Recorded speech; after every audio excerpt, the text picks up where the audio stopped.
Him winning over $500,000 this year alone would only be half of the story, because he has also proven that he can survive the other side of poker, including an 18-month downswing, which no doubt would have ended most players' careers. In this episode, we will talk about what it really looks like to play a high-stakes poker, why heaters can be dangerous, and how most players focus on the wrong things if they want to last in poker. We bring you Nickolas Schuler on the Mechanics of Poker podcast. What do you think has been the biggest contributor to your success at high stakes? The biggest contributor is that there's been a lot of high stakes games running on ACR and Coin, and I've just kind of parked my ass in front of my computer because of that, so I'm not missing many of those games. Definitely focusing more, because there's so much of these high stakes games going, focusing more on those, playing a bit lower stakes. A strong philosophy of mine is like, make hay while the sun is shining. So when the games are really good, you should be playing a lot, and maybe even not studying as much. And if the games are a bit weaker, that's when you should take time for yourself, and start studying more, or do things off of the table. But so right now, games are great. Have been playing a ton, just kind of sit in front of the computer for a lot of the day, watching the lobbies and, being ready to play when the games are big and good. When the games are big and good, guys, note this down. Sit your ass behind the computer when the games are big and good. That's already like a big main takeaway here. So it sounds like you don't have like, let's just call it like a 5 days a week, 9 to 5, type of structure. You're more like, I kind of wait and see. I want to be around, and when the game's good, you hop in. Yeah, for sure. I think if you're playing in a really big pool, like let's say you're playing, GG. If you're playing GG 500, they're basically infinite games at any time of day. I think that it's great to have a schedule.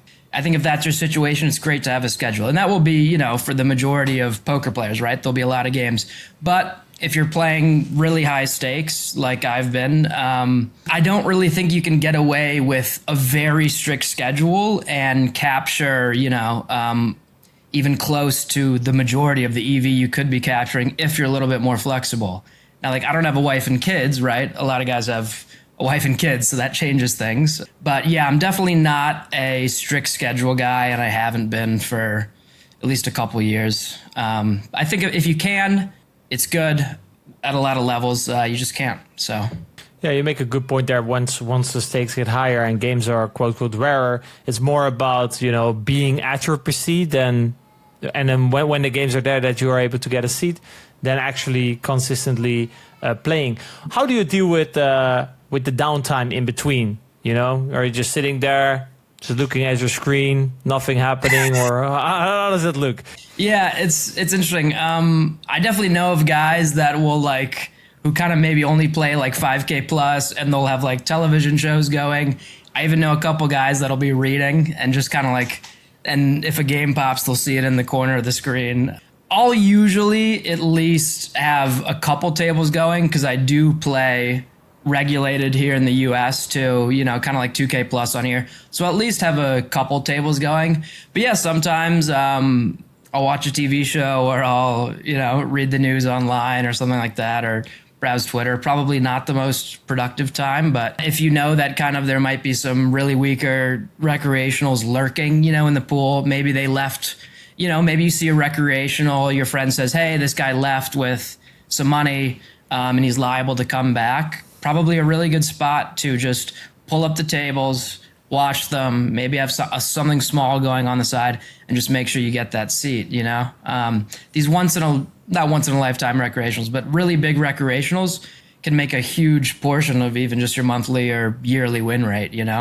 When you say games have been good, what kind of games are we talking about? It's basically just since November been like a lot of 10K plus on ACR and Coin. So it's been great. Some kind of new recreationals that I haven't seen before. 20K ACR ante game, it's a huge ante game. Half a big blind per person, was running for quite a while. That game's 2 tons of fun. I mean, it's amazing. So I put a lot of time, studying into that, kind of knowing those games have been going. So I'm definitely willing to kind of change paths at any given moment. Not big path, but a small path. If a game like that's going, I'll sit down and, just, dedicate all my studying time to that format, for a couple of weeks. Wanna share like some quick tips for our listeners who are like, 20k small blind ante, that sounds like a good game. I wanna hop in. So on the ACR format, it's 6-handed, half a big blind ante per person. So you start with basically 4.5 big blinds in the center, including the blinds. And you just play like ridiculously wide is the main thing. Like let's say you open Jack 10 off on the button and you get 3-bet by the small blind. Easy call. You know what I mean? Cannot even come close to folding that.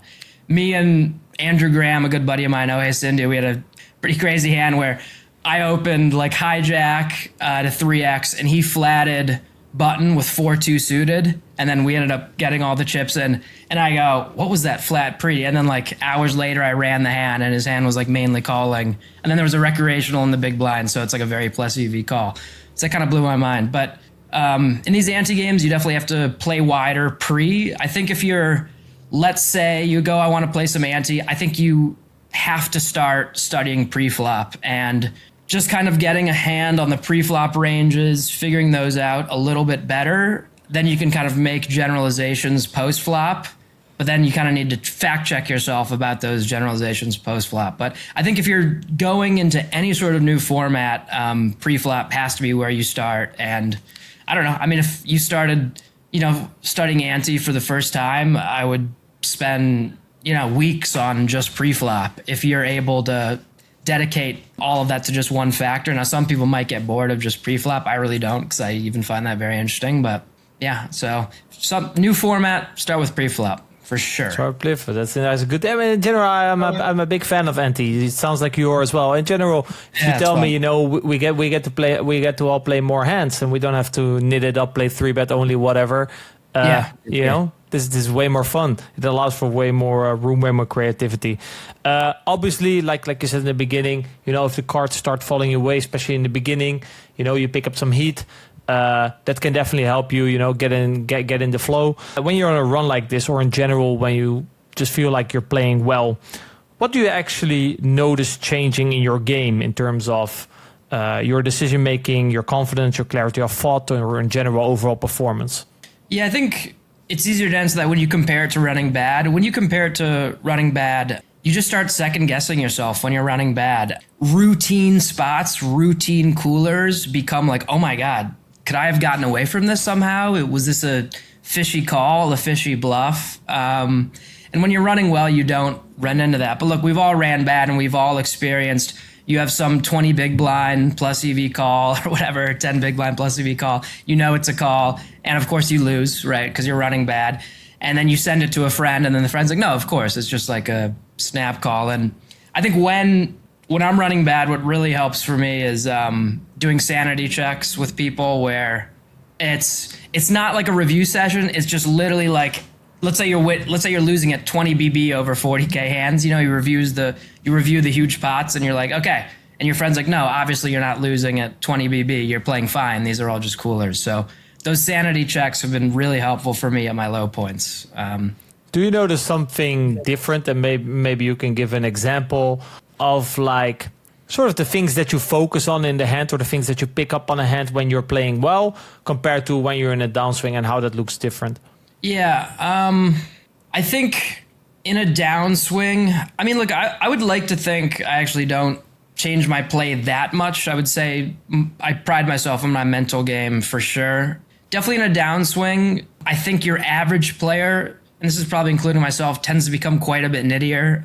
And they just kind of have this passive drift. That's a term I'm stealing from Matt Marinelli, where if people go on a really bad run, they have this passive drift and they just start folding more post-flop, folding more pre-flop, maybe not bluffing as much as they should.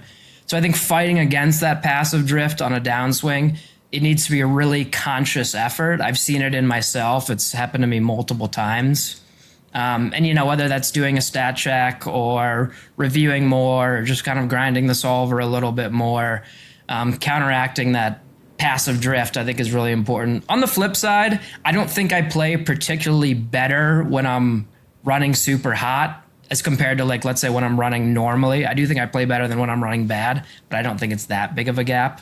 So, yeah, it's just mainly, I think people on average are way more likely to play a lot worse when they're running bad, but maybe not that much better when they're running hot. You think there's also like a chance that at some point, when you run so well, at some point, you start to think you're invincible? That could be true. Yeah. Do you have any tendencies there? I played this ridiculous hand where it was a coin poker, kind of the small ante format, and like I've actually pulled a U move, Renee, which I quite like a lot of the time, but I was a little too loose with it. Really active recreational behind me, So I was like EP, he was cut off or whatever. I'm mixing a limp with Jack 10 offsuit. Nice. A more straightforward pro limps behind me than the recreational ISOs, and then I kind of re-ISO the Jack 10 offsuit. I think it's a little loose. I like what I'm going for generally. It's a little loose, but that is like a quintessential on the heater play. You know what I mean? Like if you were running bad, you can't go for that. There's a little bit more like hope. You're like, let's hope I flop something with my Jack 10. And now we're like, no. Let me just, buy the initiative here and, put this guy to the test, Maybe I flop something, maybe I don't. I'll outplay him. It doesn't matter because I have the initiative now, Who cares I'm out of position? Yeah, actually, the other day I sent a hand to a friend of mine. I had deuces and I dunked on ace jack 10 3-way. And he was like, I think you're running pretty well. Maybe you're pushing it now. And then I'm like, listen, I read it, man. It's like a 5% thing. So, when you find the 3-way dunk with pocket deuces on 8, 10 jack, you're feeling it, Any of these things that like when you notice it, you're like, okay, maybe I should calm down a little bit. Or you're just going to ride it all the way. No, I mean, definitely. Look, that was kind of a one-time thing. I think overall, I tend not to make these crazy plays when I'm on a heater or anything. So I don't think I have to worry about it too much. But I don't know. Maybe if you're like sending hands to friends and your friends are like, you did what? I don't know. Then maybe you should tone it back a little bit. But I think generally speaking, I tend not to take it too far or anything. Some people might, though. I don't know. You already mentioned like the passive drift, right?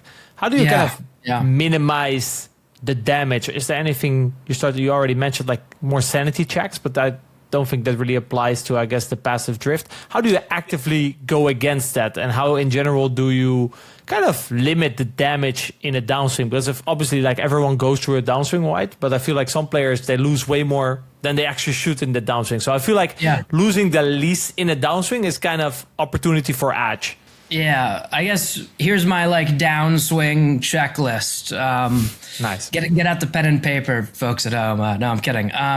First thing to do is I would say just like calm down and realize that this has happened to everyone. You know what I mean? Like you're not the only person to go through a brutal downswing, even if it's a 50 big blind downswing. So that's first thing, really, is stay calm. I think second thing, what kind of helps is if I'm on a really bad downswing, to like look at old graphs and be like, all right, I'm not some total schmuck, you know what I mean? I'm not Linus, I'm not the best ever, but I've won before and I can probably win again. And those are just kind of light steps. But the third real one I would say is a stat check for sure. That's going to be your easiest way to determine whether or not you've got any passive drift going on or you're playing worse than you were pre-downswing, because the stats really don't lie in that regard. You know what I mean? If your Riverfold has jumped up from 52 to 59, right? That's a pretty clear sign that it's probably has something to do with your downswing. So the stat check for sure. And even do a stat check with a friend and be like, hey, just come, if you can, just, hey, come look at this with me. You know what I mean? Is there anything in my stats I'm missing? So yeah, stat check, and then compare that stat check to old stat checks too, really helps. But your red line should tell you a lot as well. You know what I mean? Like if you're going through a big passive drift, your red line should be tanking for sure. Yeah, actually, that's definitely the one that I notice. In general, I think actually, if I talk for me, it's probably some passive drift, but more of like an autopilot thing. I start to kind of just add more tables because I want something to happen, but not that I'm just interested in the hand. You know, I want more stimulus, and then I just start to autopilot. And at some point, it's like, fuck, I'm no longer interested in trying to play this hand the best way possible. I'm no longer curious. I just want to hit a set. That's when I know that I'm in a bad state. Totally true. Are there any positives from downswings? And if so, you know, how did downswings help improve you as a player or your game in general? It toughens you up for sure. I think for most people, it'll toughen you up. I think it's a bit of like bend but not break, you know? as long as you don't quit, basically, the downswing should toughen you up quite a bit. I think it's certainly toughened me up. It does feel like, in a way, even though each downswing for me tends to be more money, because assuming you're rising in stakes, the pain is still maybe a little bit more than the last one, but maybe not as much of your stakes, not as much as your stakes have risen, if that makes sense. So yeah, I think for most people, each downswing might get a little bit easier. It's never going to get easy, though. Poker's just a really brutal game. And, I've learned that. I think everyone, except maybe a very, very select few, have learned that. So I guess it's bend, but not break. The lowest EV thing you can do in poker is quit if you're a winning player, right? So yeah, bend, but not break, I guess, and just kind of hope that each one might not be as tough as the last one, because it does toughen you up, I think. Yeah, for sure. And I feel like you get confidence out of that, right? Because I feel like there's a lot of fear of something that might happen. Oh, what if I go on such a big... And then when you actually experience it, go through it, like, oh, I'm still alive. I'm actually still feeling reasonably good given the situation. Like sometimes I've been in certain states where I feel like I'm feeling a bit fear of something happening. And then the thing that I was sort of afraid of happens. Like, oh, actually, it was not so bad. Like, oh, I can lose a little bit more. It's no problem. That kind of frees you in a way. So I think if you go through a very big downswing and you kind of come out alive, it's like, well, if I went through this, then you're less afraid of the next one, I guess. All good things come to an end. After 4+ years and having helped hundreds of players improve their game, we're now officially closing the Mechanics of Poker coaching program. Enrollment shuts the 25th of April. This is your final opportunity to work directly with me and Adam in one of the most complete poker coaching programs in the world. So if you've been on the fence, this is it. There won't be another chance. Apply now using the link below to get your personalized closing offer before we close the doors for good. See you inside. I think you already mentioned the sites CoinACR. You also mentioned some fence sites. You were based in the US. Could you maybe explain us a little bit more about like the US online ecosystem and how it's different from the global pools, and kind of what are kind of the ups and downs? Yeah, so select US states have like regulated online poker where the gaming board oversees the companies that run the site. So there's PokerStars, BetMGM, which uses a party poker skin, and there's World Series of Poker are the big three. And then there's also like BetRivers, which is a casino company that's in a few states. So there's kind of those main sites. There's Michigan, Pennsylvania, Nevada, New Jersey, where I live. I think that's everything right now. Michigan, PA, New Jersey, Nevada. Yeah, so that's where these sites are offered and where online poker's legal. Hopefully we'll get some more sites coming in. But yeah, those are the states. Those are the sites. Currently, Nevada, New Jersey, Michigan, PA. Yeah, we all play with each other on select sites. Not every site has every state, but some of them have crossover and shared liquidity. I would say the upside is it's definitely softer games, right, than the international pool. No secret there. I would actually say they're not as soft as some people think, right? Maybe I'm biased, kind of trying to be a tough guy or whatever. They're quite soft, don't get me wrong, but like I'll hear Euros be like, oh, it's free money or whatever, and I'm like, yeah, it's not free money, and you'd still probably lose at high stakes, but stuff like that. I mean, some of the table talk I've heard in Vegas is like ridiculous.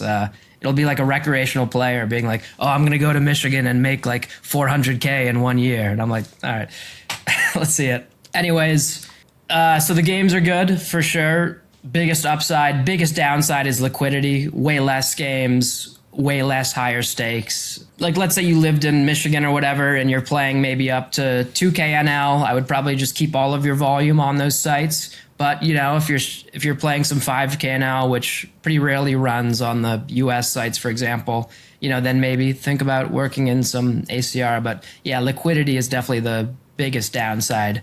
But it's definitely looking actually a little bit better I thought it was, because when I was kind of learning into it, with the shared liquidity already between states, it's looking like, we're heading in a direction where it's looking better and better. What consequences does it have to like the journey of a pro in the US compared to other parts of the world? How does like the dream of being an online pro in the US, how does that look different, that road? So yeah, it depends where you are. I mean, if you're in one of these states, it's no doubt easier. You know what I mean? If you're in one of the legal states, it's no doubt easier to get to high stakes.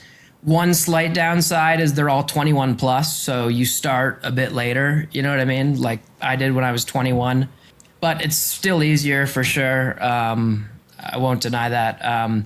Just because the games are quite a bit softer. So besides those states, let's say you're from California or Texas or New York, which are the big 3 states, you've got no legal online poker. So if you're playing online, it's kind of ACR, Global Poker.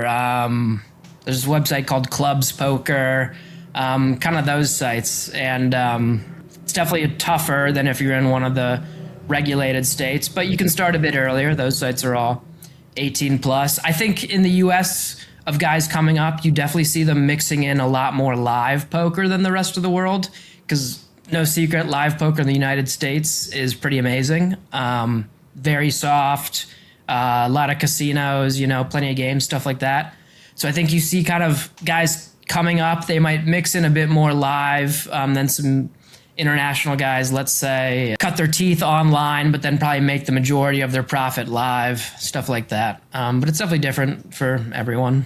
I saw. I went over your Twitter, your X, and I saw a post where you said the meta is spicy, and it basically showed like a light triple, second pair directional win from villain. I think small versus big blind. You calling him down with third pair kind of owned you.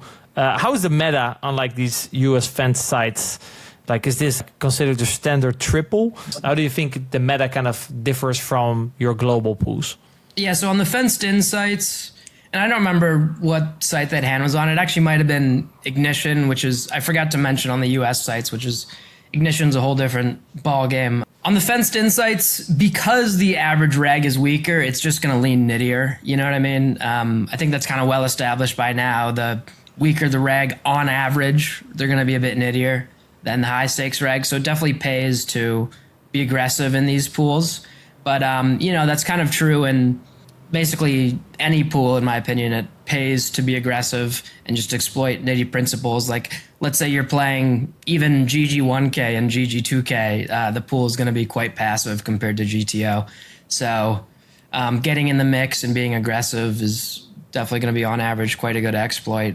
But yeah, beyond that, I tend to think regs are regs. I don't think I don't think American regs have some sort of specific flair. Like I don't think a Russian reg might or a Spanish reg might or what have you. And then I guess quick side note on Ignition, which used to be really great for Americans. It's kind of a bot fest now. I haven't really touched it in a year, but their support really doesn't do anything to clear out the bots. So I don't know. I guess I wouldn't really recommend playing on there unless you're ready to do like some anti-bot MDA type stuff. I know of guys that have been doing really well on Ignition because they're doing that, but on average, I guess I wouldn't recommend that for many players. You mentioned be aggressive, which kind of goes in line.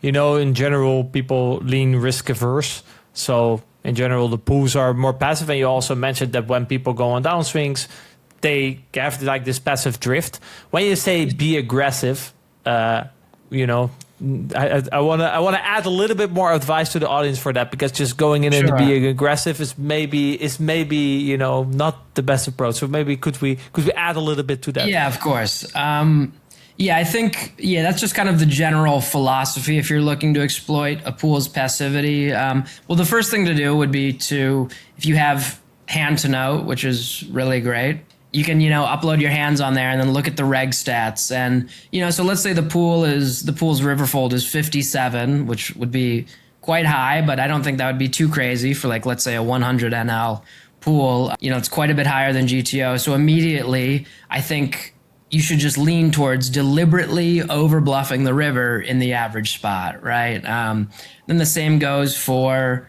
let's say, fold to c-bet, right? Even a lot of pools, not as many as it used to be, but even a lot of pools at lower stakes, just the fold to c-bet will be very high. So maybe if you were like, well, it's a little loose to range bet this board, maybe like a king 8 low two-tone or something. Maybe it's a little loose to range bet this board in GTO, but if you know the pool's overfolding to c-bet, I would just say go ahead and range bet. And not only will you be exploiting the pool, but you'll be simplifying your strategy, which is almost always good in my opinion. So yeah, I guess confirm that they are nitty, right? Using hand to note, or maybe, use a friend's hand to note if he has it. It doesn't need to, or just take his word for it.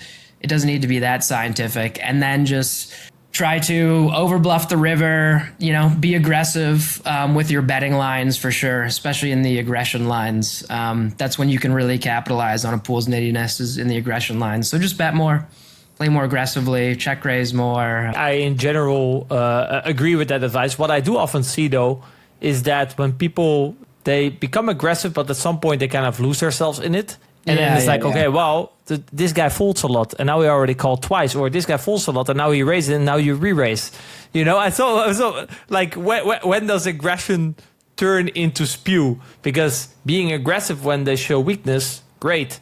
But then when they are betting themselves, they also start to station, for example. Yeah. How do you not get too carried away, and how do you still make good folds and make good gives up, if you understand what I mean? Yeah, of course. So like, right, that's natural.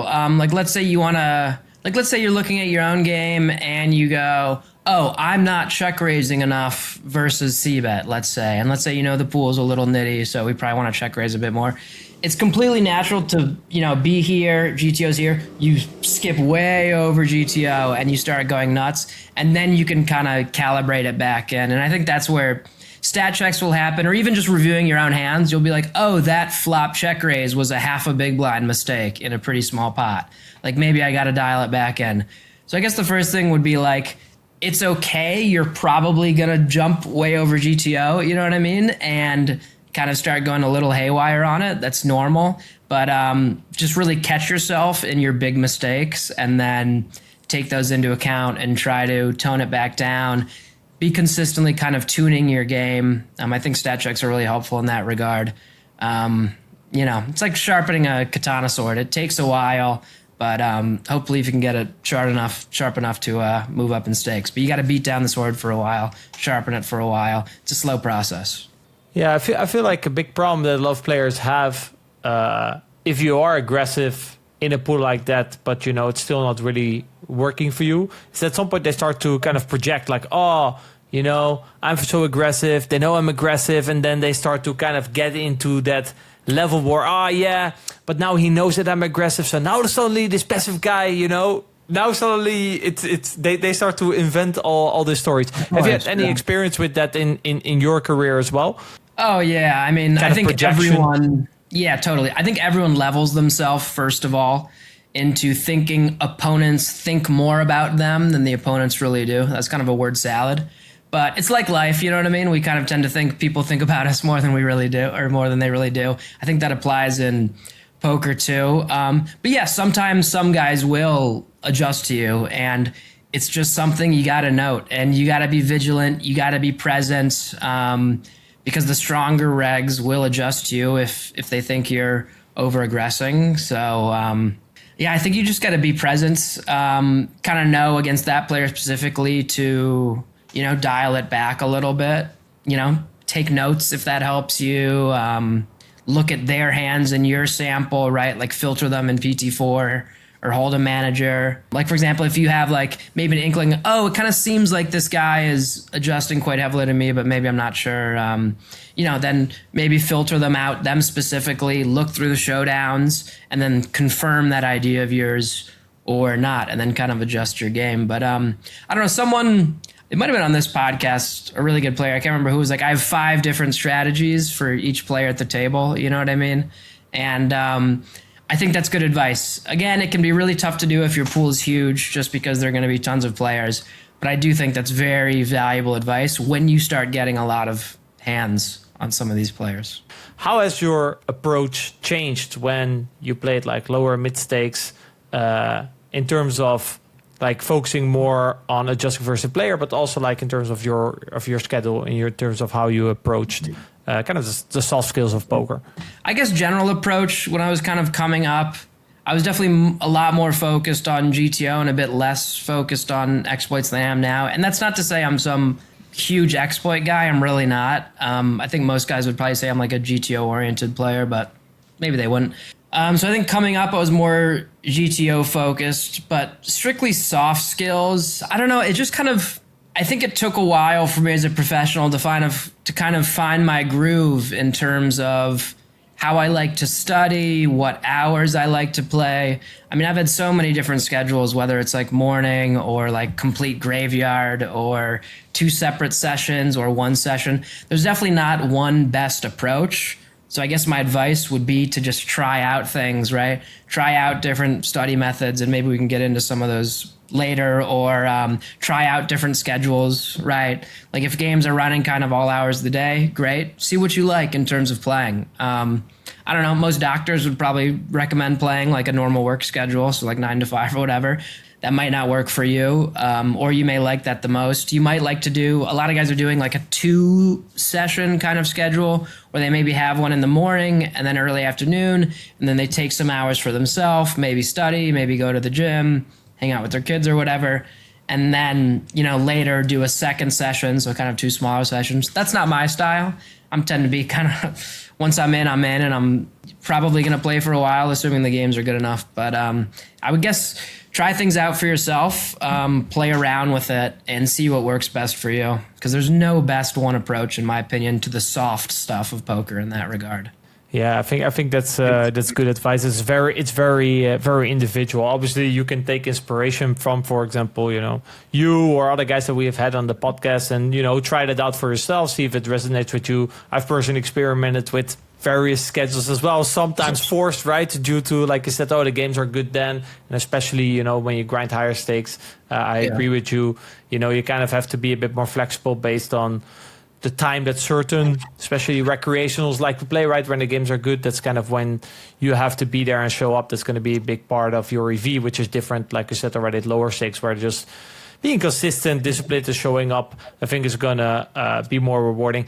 I think also in general, you mentioned like bit more GTO oriented in the beginning. I think that's also kind of when you learn poker, you still have so much things to learn about how the game works. Yeah. And then late, it's more that when you've learned that, then later when the pools get smaller and you face the same opponent more over, like naturally, you will gain more information on him. So naturally, I think exploitation kind of comes later down in your career. Like also we have the famous thing, right? You can only exploit if you know what's correct. So, how can you start off being an exploitive player? Adam, why don't you hop in there? I'm curious actually for your thoughts. We touched a little bit on kind of like the projection, right? Which I know is a common thing players struggle with. I'm sure you've had many students, guys that you coached on this problem. Maybe you can share some insights into what we should do when we fall victim of projection. Yeah, projection bias. We all fall victim to it in certain ways, and it's basically the way the mind portrays other people think like we think. So what we do in a situation, we think that other people do the same. So for example, if we're a maniac and we're finding all these creative check raises, we start thinking, oh, I'm in a spot here, my opponent's check raised me. Maybe he's bluffing me here because you might bluff him there.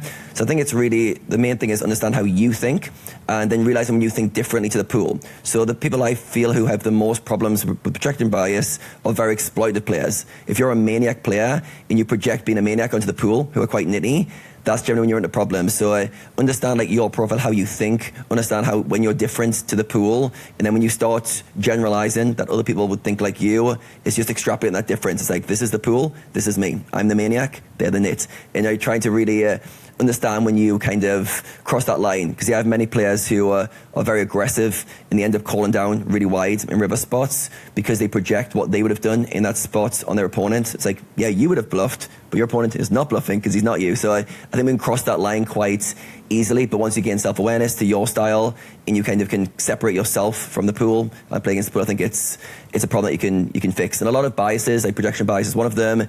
Self-awareness is the key. Once you understand a bias, you see how it plays out, you can kind of solve that problem by awareness as a whole. So that's a little snapshot into that. But yeah, I'd love to take the conversation towards risk and fear. It feels like for you, Nick, you've put big parts of your role on the line. We've talked about the current heater that you're on.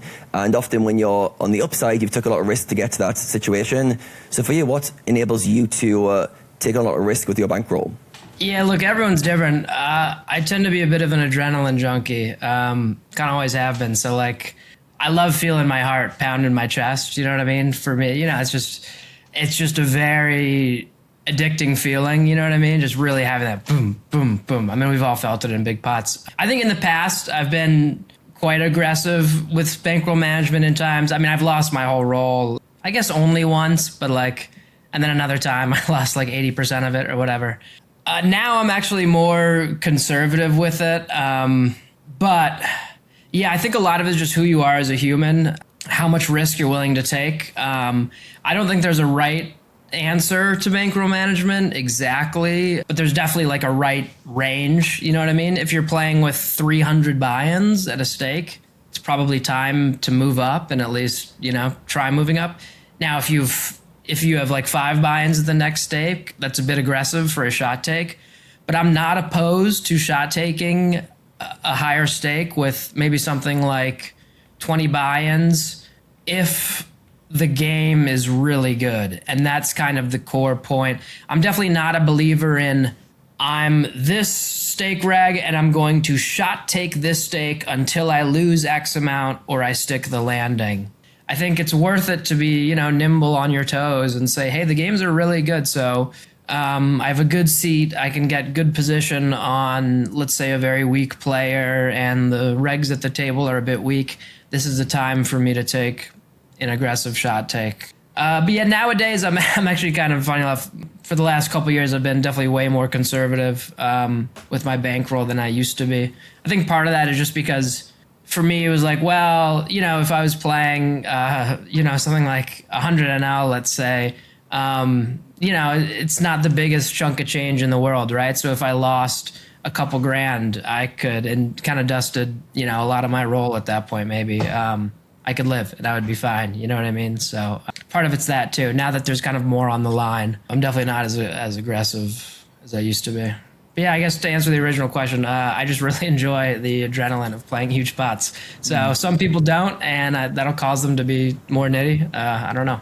Yeah, it was interesting you said you almost don't identify with a level and then shot take the other level. Because I think most players do, especially online players who I speak with. I'm a 200 reg and I'm a shot take 500s with this amount of my roll. It feels like for you didn't buy into that narrative. It feels like a lot of times we shot take, we need to let go of the old identity that's playing the old level to shot take the new one. But it feels like for you, you're more fluid, looking at the lobbies, what games are available, and kind of having that kind of more adaptive style, which I think isn't the norm from my experience, but it feels like it allows you to move between levels more seamlessly, just based on opportunity, rather than like, I'm ready for this next challenge. And yeah, I like that kind of thoughts. One thing that came to mind was when you were speaking, you mentioned you lost all your roll once and 80% once as well. How did those experiences not scare you a little bit from going broke? Because I know some people might start out with you, the bit of adrenaline junkie, love that heartbeat feeling, but then they go broke once or they have a near going broke experience and they're like, I don't want to go through that again. So for you, how did those experiences not leave any sort of scars or stop you from taking more risk? Maybe they did leave some scars and they scared the shit out of me for sure. I mean, so the first time was like early in college. So I was playing, I had maybe gotten up to maybe 100 NL, and then I kind of degen shot took 500 NL. And by the way, for the record, I was like, I don't know, I was like probably a half fish at this point. You know what I mean? Like the games were really soft. This was in Michigan where I went to school. It was like the really soft, regulated Michigan pool. There were probably 3 fish at a table. I might have been one of them. Yeah, I basically lost my whole roll then. And then I shoveled driveways for a while. I was a soccer ref for a while at my school's intramural sports, built some money back up, and then came back. And then from there, never lost my entire roll. But the first time, so I was in the U.S. pool, right, Michigan, and then I graduated school, played there for a while, and then I was like, all right, I'm going to try to join the big leagues. I go to Mexico for quite a while. I'm like, I'm going to play GG. I'm going to play ACR.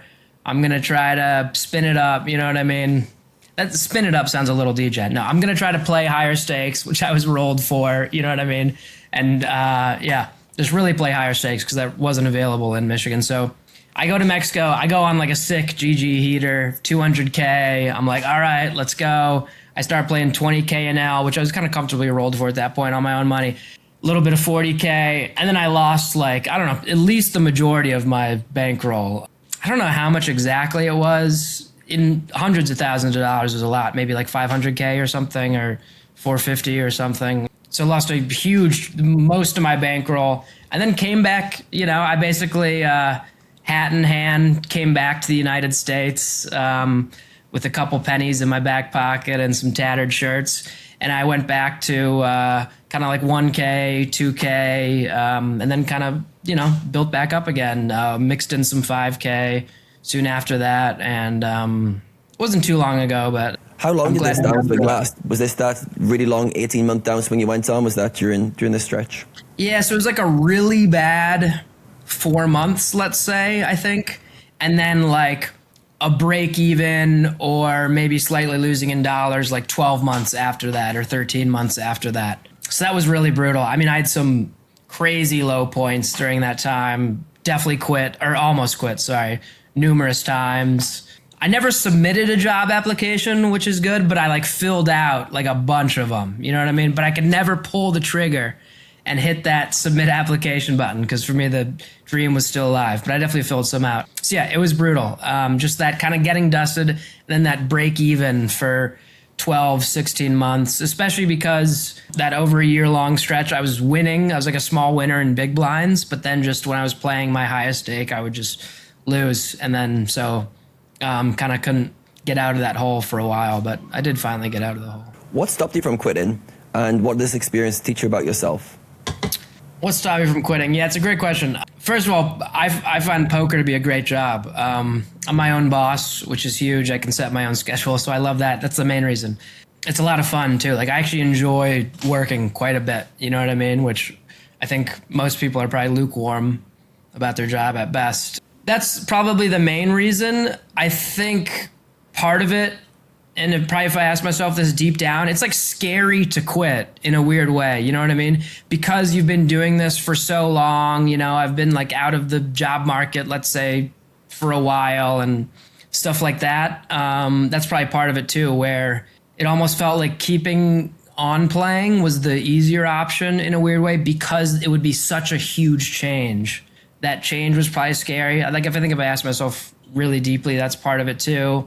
Probably some part of it too is like the failure regard, you know what I mean? I think if you go, oh, I'm a professional poker player, let's say like you tell your mom and dad or whatever, and then you kind of have to come back and be like, so that didn't work out. You know, it's a little embarrassing, right? I think we could all imagine that and maybe have experienced that with poker or other stuff in our life.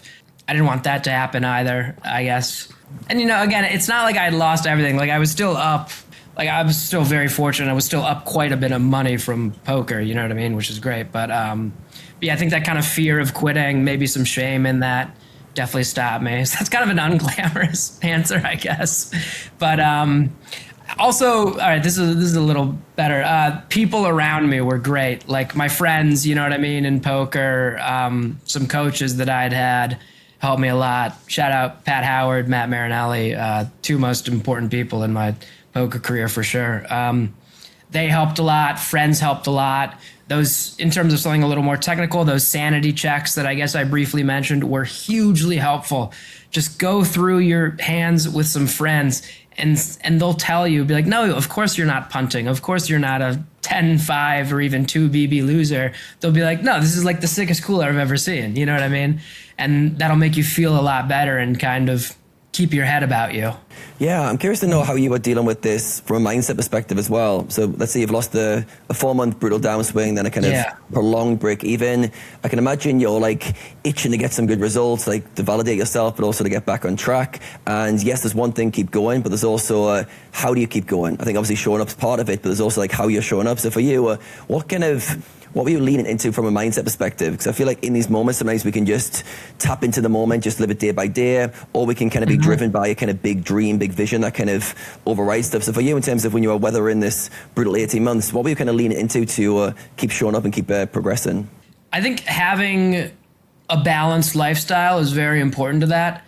If poker is your entire life, right, and it's all you think about, it's all you focus on, it's obviously going to be a lot harder when you're in a really rough patch in poker because, so much of your emotional well-being is going to be tied to that. And I don't mean that you shouldn't spend a lot of time on poker. You should, but you can still do that and have a quite balanced life. So I think part of that is I'd like to think I'd a pretty balanced life. You know what I mean? I would still hang out with friends. I still had hobbies. I would, do other things. So that kind of takes the mental pressure off a really bad stretch quite a bit. Knowing like, okay, poker's not going great. No doubt it happens. But, I like hanging out with my friends, and we went to a cool restaurant the other day, or we went out and had some drinks and it was a lot of fun or whatever. So I think that's key too. Keeping your physical, physically keeping yourself in shape, I think is going to be really helpful during a downswing, especially because it can exert some negative energy, right? Like let's say you're going for let's say you start running during a really bad downswing. That'll definitely help you get out some of that tension, some of that negative emotions, or of course, like lifting weights, you know what I mean? Will help for sure. But again, a lot of it is just riding the storm. You know what I mean? The storm will happen. The storm will be brutal. You can't escape it. Maybe you can minimize the damage, but you cannot completely escape it. So you just have to ride it out. And that's the main thing. It's like being sick. You can take some medicine or whatever, but you can't really fully get rid of a flu or whatever. You're still going to feel like shit. You mentioned earlier toughening up. Was this the part of your career where you toughened up? And during that process, what do you learn about yourself? I always feel like when we reflect on the toughest parts of our life, that's when we learn about our true character, what we're made of.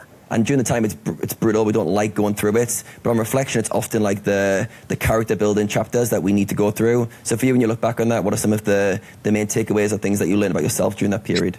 Interesting question. Okay. I learned that I'm a pretty big crybaby because I was definitely moaning a lot to my friends, and I'm sure they were very annoyed.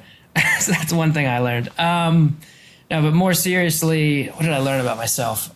I don't know, maybe I'm a bit more resilient than I thought. Like, I think if I told myself maybe towards the beginning of my career that I would go on a really brutal stretch like that, my beginning of career self would have been like, nah, no way you make it through that. That's too brutal. Like, what do you mean you lost money or didn't make money over an 18-month period? That's a year and a half. You know what I mean?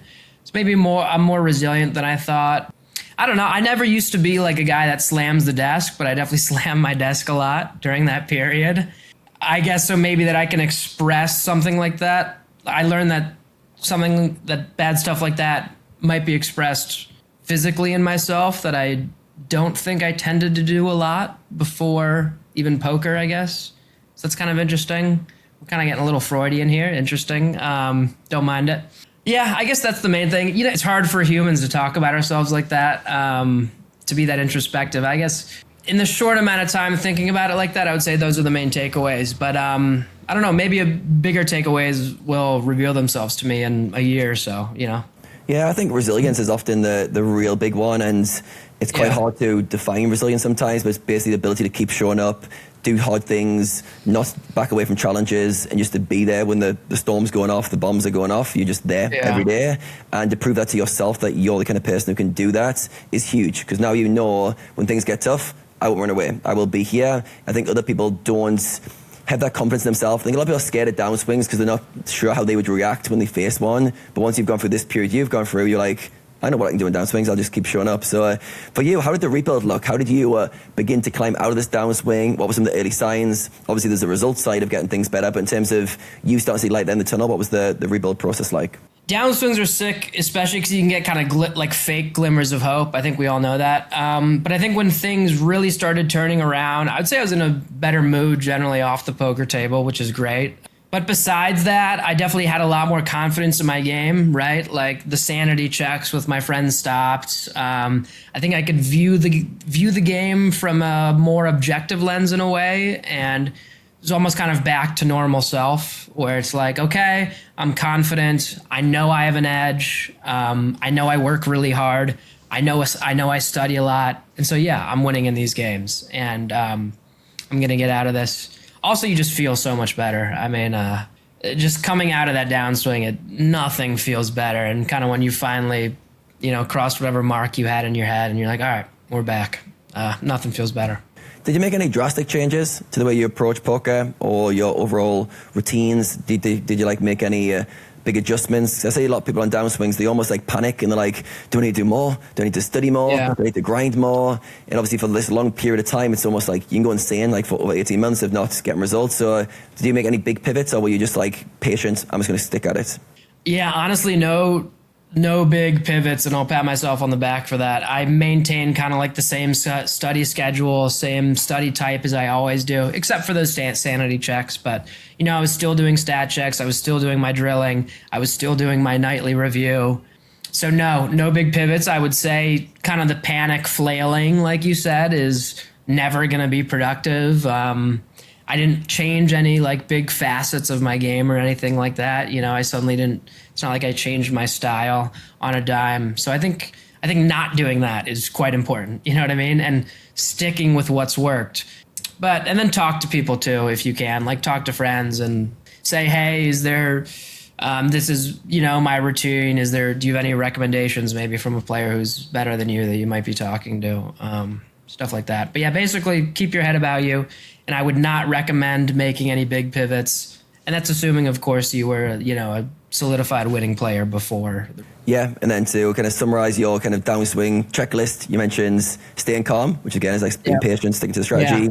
Look at old graphs to see your perspective, zoom out, bigger picture, we're always too zoomed in. And then a stat check to make sure you're not missing stuff. Talk with friends, look over the things that are in front of you that you can actually control rather than getting panicky about the things that are controlled. So yeah, really good. I think we covered downswings from a really good angle there. In terms of consistency, I think a lot of players struggle to be consistent. They can go through waves of high motivation where they grind a lot or study a lot. It's kind of ebbs and flows, and I know a lot of players are not as consistent as they would want to be. So for you, what has helped you to stay disciplined and consistent throughout your poker career? Yeah, so like anyone else, I've had my ups and downs with discipline. There was a point, like the beginning of last year, where I just took like a 3-month vacation because I was like, all right, I'm tired of this game. So, I just took 3 months off and kind of reset. So I'm not super disciplined all the time, right? But I think in general, I would say I'm quite disciplined. Part of it is you just have to love the game. And, most of us do. If you're playing poker a lot, you're going to love the game because you don't have to play poker, right? There are other jobs, more stable jobs you can take. So you got to love the game, I think, in order to have a lot of discipline, or at least the discipline you need in order to, reach high stakes and become a very good player. What helps me for discipline is a routine, right? It's no scientific secret that like if you get into a routine, you're going to be more disciplined with things like going to the gym, like eating healthy, stuff like that. So I think, sure, I am more flexible with my playing hours, but I basically tell myself I need to drill for 30 minutes a day, 15 to 30 minutes, depends on the day, before I start playing. That's basically non-negotiable. If there's the seat open of a lifetime, okay, I'll take the seat, when I wake up or whatever, but that needs to happen. And again, a little bit negotiable, but basically non-negotiable is after I play, I do my review, which is I just review every pot I played over where I contributed more than 10 big blinds, filter that on PT4. Stole that from Matt Marinelli, of course, like I've stolen a lot. And so that's basically kind of the post-session before I can start playing again. I really do that, 95% of the time. And kind of having those checklists before you can start playing your next session, well, if you really make that basically non-negotiable, it'll kind of guarantee you get your study time in. And then that makes me more jazzed up about poker, right? Like I don't find drilling fun at all. For me, that's my most unfun and brutal part of the day. Like I'm not complaining. Obviously, they're infinitely tougher jobs. I've got it easy. But for me, that's the toughest part of the day, right? So I get through that and I'm like, all right, I can play now. So I'm jazzed up to play, and then I come into playing probably with a better mood than I would be if I didn't have that kind of mandatory drilling session before. So that's one thing about staying disciplined. For most people, having a consistent play schedule, again, if your pool allows for it, is going to help you stay disciplined. If you play from the same hours to the same hours every day, you're just going to be more likely to be disciplined. Part of it is not overworking yourself too. You know what I mean? Like if you have like some 50-hour 4 weeks in a row, you're probably going to overwork yourself and not be able to play from then on. Like for me, let's say the math never adds up. Like let's say my average playing time per day is 6 hours, and then let's say one day I play 12 hours. I end up taking more than 6 hours off after that, if that makes any sense. You know what I mean? So not stretching your sessions longer than they need to be, I think is really helpful. Sometimes you need to stretch them if the games are amazing, right? Make hay while the sun's shining. You should definitely keep playing them. But if the games are whatever and you just want to keep playing because you're stuck, don't do it. Stick to your schedule and live to fight another day. Come back tomorrow. Great advice. What drives you? What drives you to want to compete at the level you do? You come across as someone who's quite relaxed. You have a balanced life. You've got fun stuff going on. You're kind of at the top of the poker ladder now, and yet you still show up and want to compete at a high level. So I'm always curious to know, as you've progressed to higher levels of success and games, what keeps driving you? So for you, what keeps you showing up? Obviously, there's the love of the game in general and enjoying the strategy side, but what drives you to keep wanting to compete at a high level? Yeah, well, thank you. That's flattering. I would say, I think the fact that I'm like somewhat near the top of the ladder, but I'm really not at the top.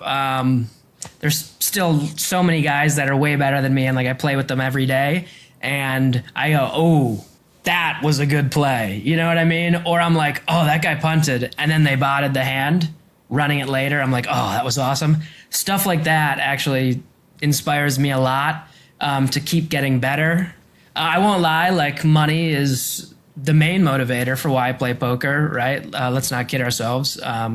It's a good job and, work a job so you can make money. No secret there. So yeah, I'd say money, obviously a huge part, like it is for everyone. I think if someone who's, says otherwise, they're kidding themselves.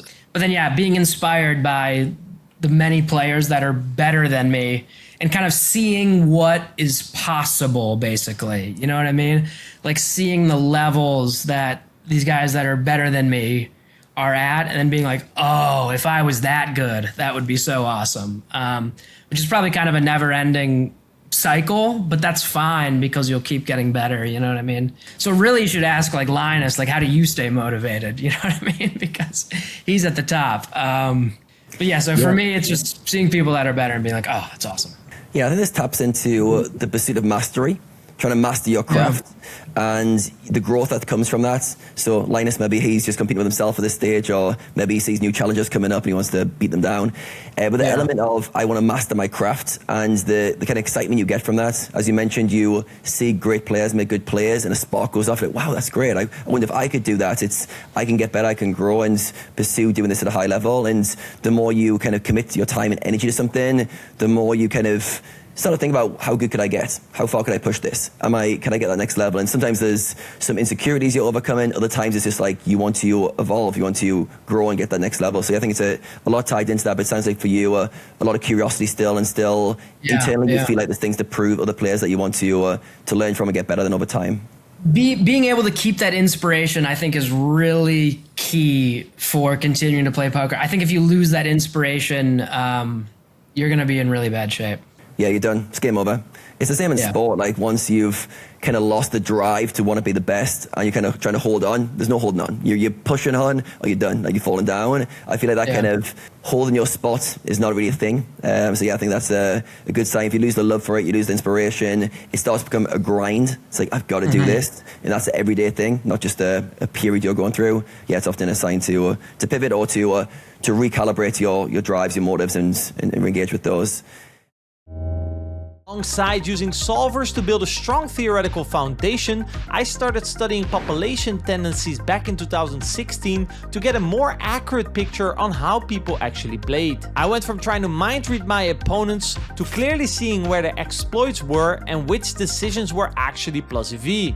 Once my decisions were rooted in data, I stopped second-guessing my bluffs, calls and folds and became far less affected by short-term results, as I now knew exactly what the ranges really looked like. Just like solvers have evolved from setting up your own PioSims to effortlessly browsing any solution you want in GTO Wizard, data has gone through the same evolution. What used to require massive databases, powerful computers and hours of manual work is now fully accessible instantly in your browser thanks to SnapMDA. With SnapMDA, studying how humans really play has now become more powerful and accessible than ever before. You get access to over 450 million hands played across all major sites, removing any sample size issues or guesswork. SnapMDA automatically compares human tendencies to GTO play and instantly shows you the EV of your plays. Alongside river bluffing frequencies, it shows flop and turn range compositions not distorted by showdown bias, allowing you to clearly see where ranges are too strong and too weak so you can avoid and strike accordingly. You can filter for any specific player profile, from aggressive to passive rags and from small fish to big whales, and start to see that what looks random in isolation actually follows clear, predictable patterns once you zoom out. In short, SnapMDA shows you exactly what the ranges really look like, from pre-flop all the way to the river, and once you know the ranges, the correct strategy becomes much clearer. You can even analyze the strategies of top performers or this group of bots that have been consistently crushing the games. So if you're tired of uncertainty and over-relying on blockers to make decisions, SnapMDA can help. Start with a 7-day free trial and get 15% off your description using code MECHANICS, link down below. But without further ado, let's continue with today's episode. What would you say for you has been something that you've done that's been different to other players in terms of your approach to poker? And that comes to mind in terms of that's a bit outside the box that you feel like isn't a standard approach to poker?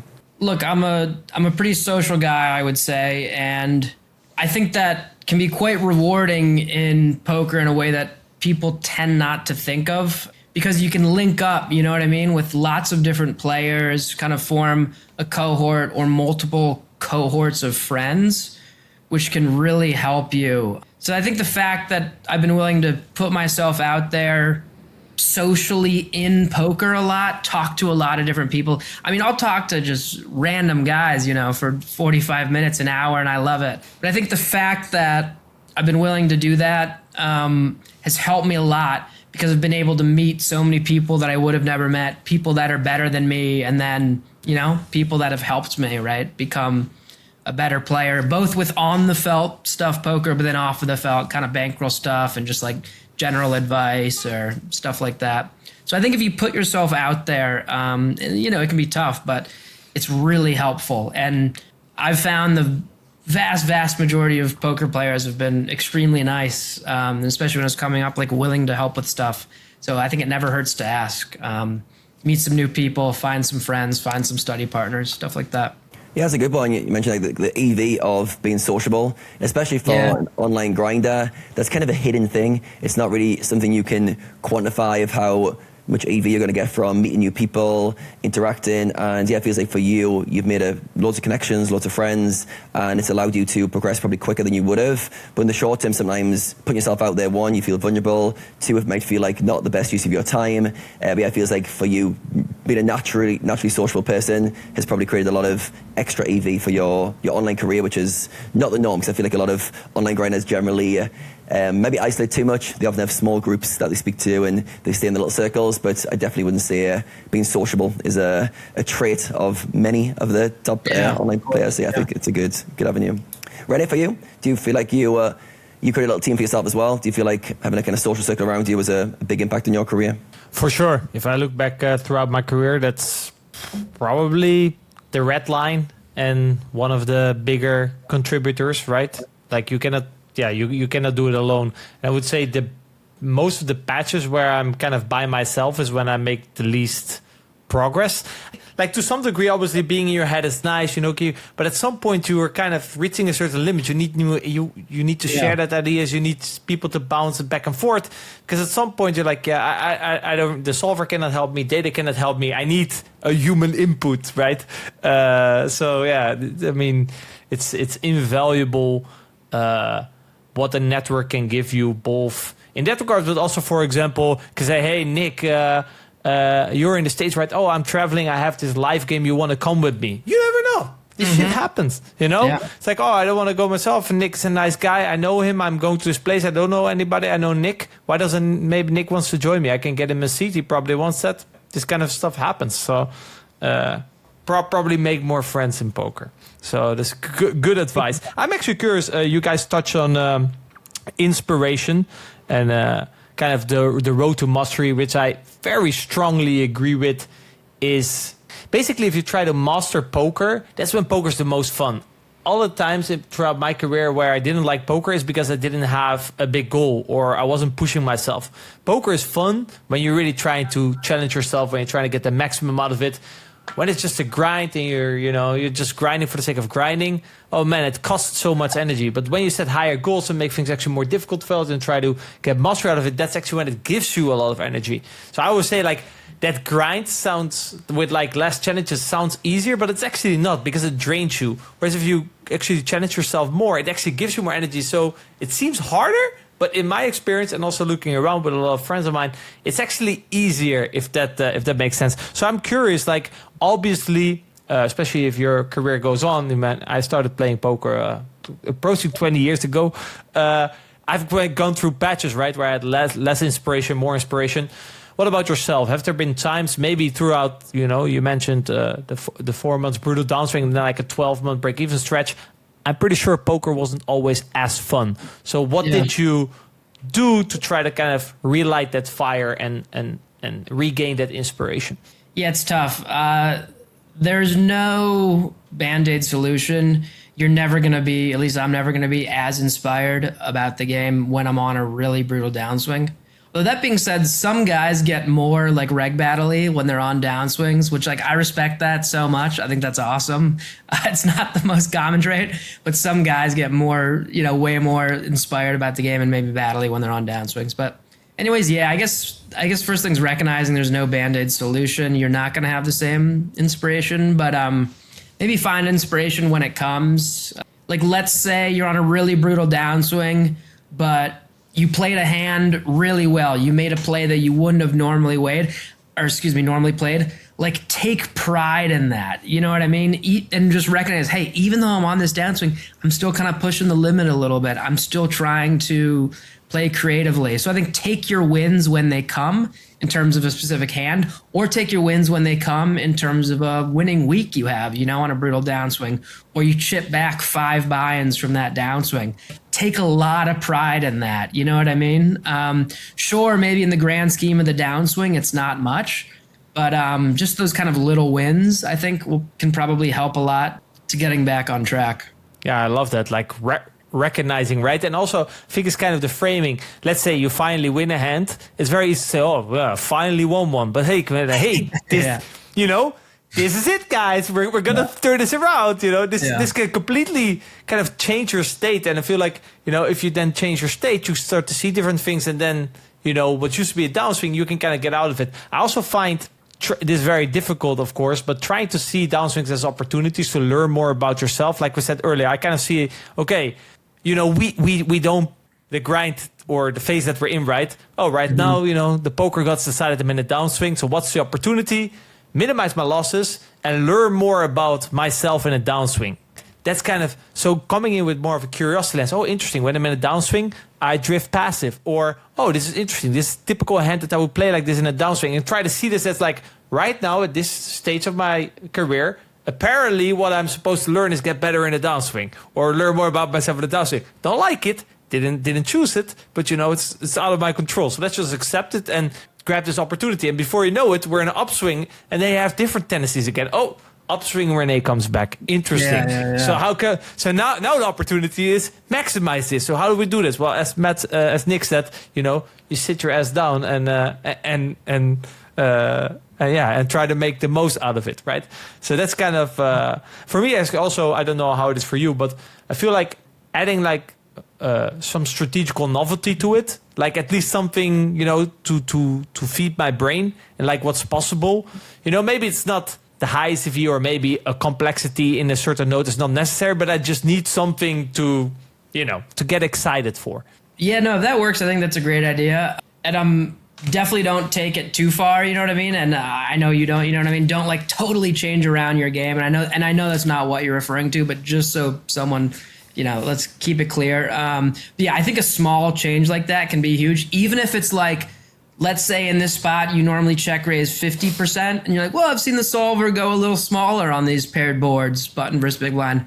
Let's try going 30%. Right? It's not going to have some huge win rate change, but if it keeps things fresher, I think that's, great. More the merrier, for sure. And I think what it does, it gives your brain something else to think about. Yeah. But besides all the bad beats you keep on getting, Yeah, exactly. So it makes it a little bit easier for you. Oh, yeah, I don't care about the bad beat because I got this little 30% check raise spot in. Interesting, It makes it more fun, and it kind of takes your mind off of, the pain, right? Mm. Something that can also help, and something that you mentioned, you took 3 months off because you were a bit tired of the game. I'm wondering, like, what does this 3 months off do for you?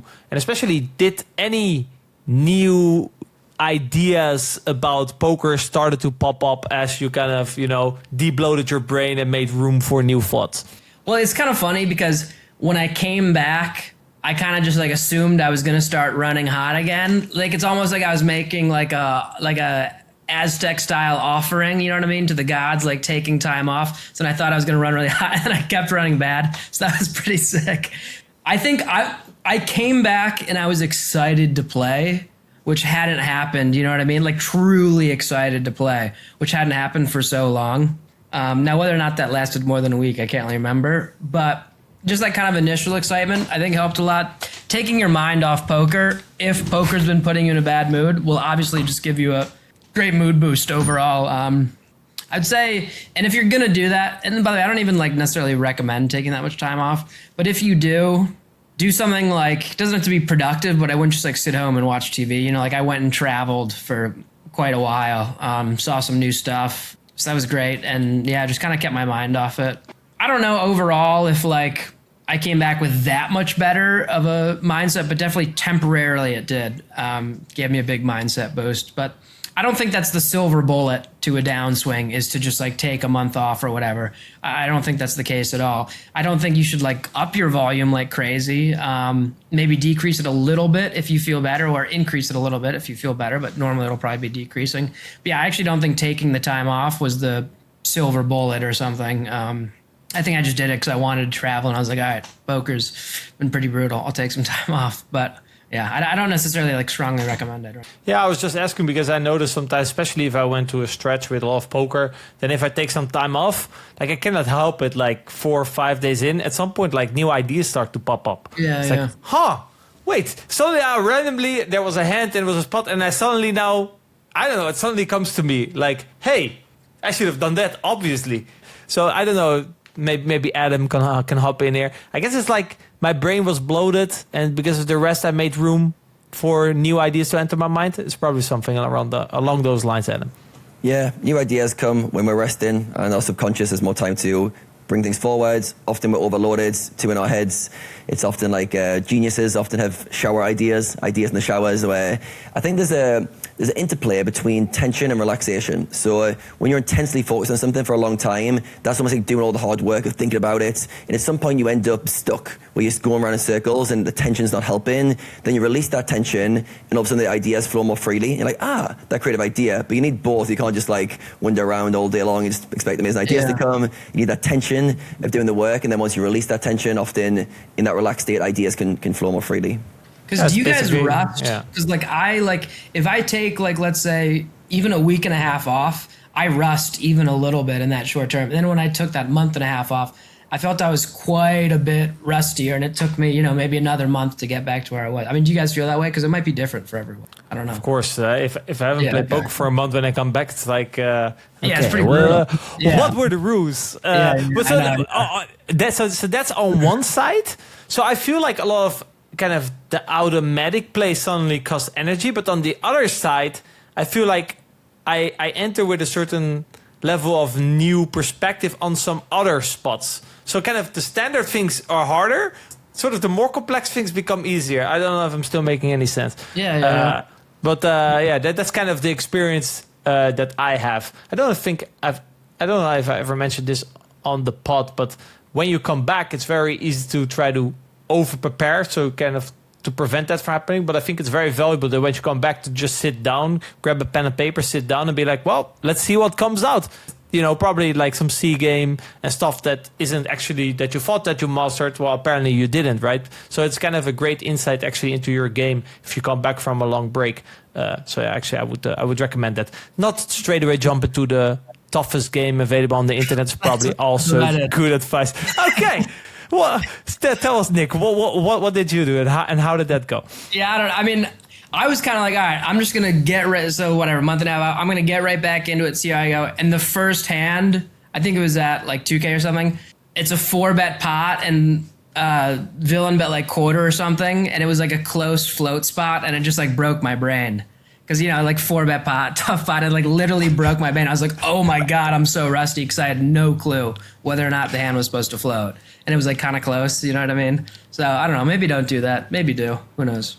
I mean, it's fine unless you have the expectation that you're going to absolutely crush it. Because if your expectation is that you're just going to show up and fucking know all the float spots in the 4-bet pots, well, guess what? Then when reality comes in, you know, it's like, oh, what the fuck just happened? Why don't I know if this is a float or not, right? So if you come in with expectations like, fuck it, you know, I'm just going to see what comes out, then it's fine. But if you come in with the often unconscious expectation of, I'm just going to sit down, you know, and play like I always play. It's the same, you know, if you look at any sports, when they go on a break, they have preseason for a reason, right? Yeah. You know, they're not like, Super Bowl. I haven't played for 2 months. We took the summer off. Tomorrow's Super Bowl. Let's start to get back into it. No, you know, you work your way up. You mentioned like one of the things that you love about poker is, you know, getting your heart pumping, the adrenaline. Obviously, you know, you went to Mexico, tried to chase that, and you know, you definitely got a taste of it. When you then went back to like the defense side and you had to play 1KNL, how did you manage to kind of keep yourself in check and not force the aggression too much? Because I can imagine you're a recovering drug addict. You had the experience and now you have to go back and it doesn't give you the same high. Did you notice anything in your play, like maybe I would say forcing aggression, maybe like some fancy play syndrome, just to try to get that blood flowing? Yeah, I mean, and there totally is that kind of come down feeling, like you mentioned. No, I really don't think in my play style I tried to force anything. If anything, it was quite a bit of a softer pool, so I felt myself getting more confident just because I was seeing more mistakes. You know what I mean? So I think that was a really positive thing about kind of moving down, where I was like, okay, like boom, mistake, boom, mistake, boom, mistake. You know what I mean? So that helped a lot with the confidence. But no, I mean, I don't think because I was playing lower stakes or anything, I was trying to, you know, like on that come down feeling, I was trying to like force anything fancy play wise. If anything, I kind of recognized that these opponents were obviously just more straightforward than the Linuses of the world or whatever, or the Davies of the world.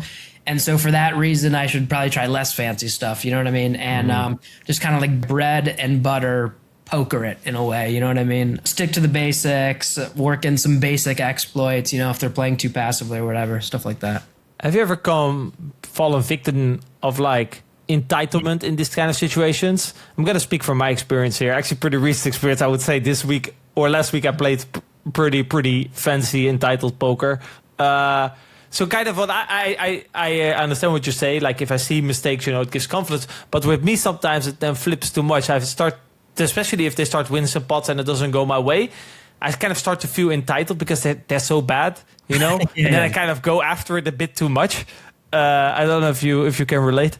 Oh, totally. I mean, I get that really bad for sure. And look, sometimes the guy probably played the hand well and I just didn't recognize it. But, you know, most of the time, if it's like, let's say a weaker kind of like super bum hunty reg, especially it's the super bum hunty regs. Not that I'm battler supreme, but I'm in the mix a little bit, I would say.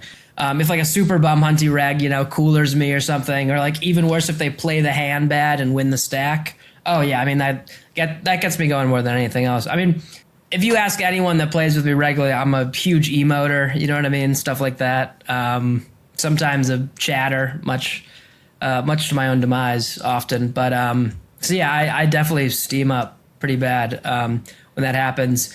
I think being able to deal with it in like not a productive manner, but where it doesn't affect your play. Like, I think that's why I emote in chat so much, is because I can kind of get my steam off that way instead of it affecting my play. Like even, you know, like slam my desk or whatever. If that stops tilt from leaking into my play, I'm more than happy to be viewed as like some like chat tilt monkey or something. You know what I mean? As long as it's not affecting my play. So it's kind of an unconventional deal with tilt strategy. But yeah, if like spamming emotes helps you, shout out Scott Corbett, emote spammer supreme, GG guy. I got it from him. If that helps you, you know what I mean, de-tilt and not play, you know, poorly, then go for it, because it helps me for sure. Yeah, no, for sure. I mean, keeping it in and letting it leak out into your game is definitely the worst thing. I think we mentioned it in the beginning, right? You're still very young, only 25, and you made the jump to high stakes, I would say, relatively quickly. What do you think were the biggest contributors that enabled that fast rise? Work ethic, for sure, I think, is the number one thing.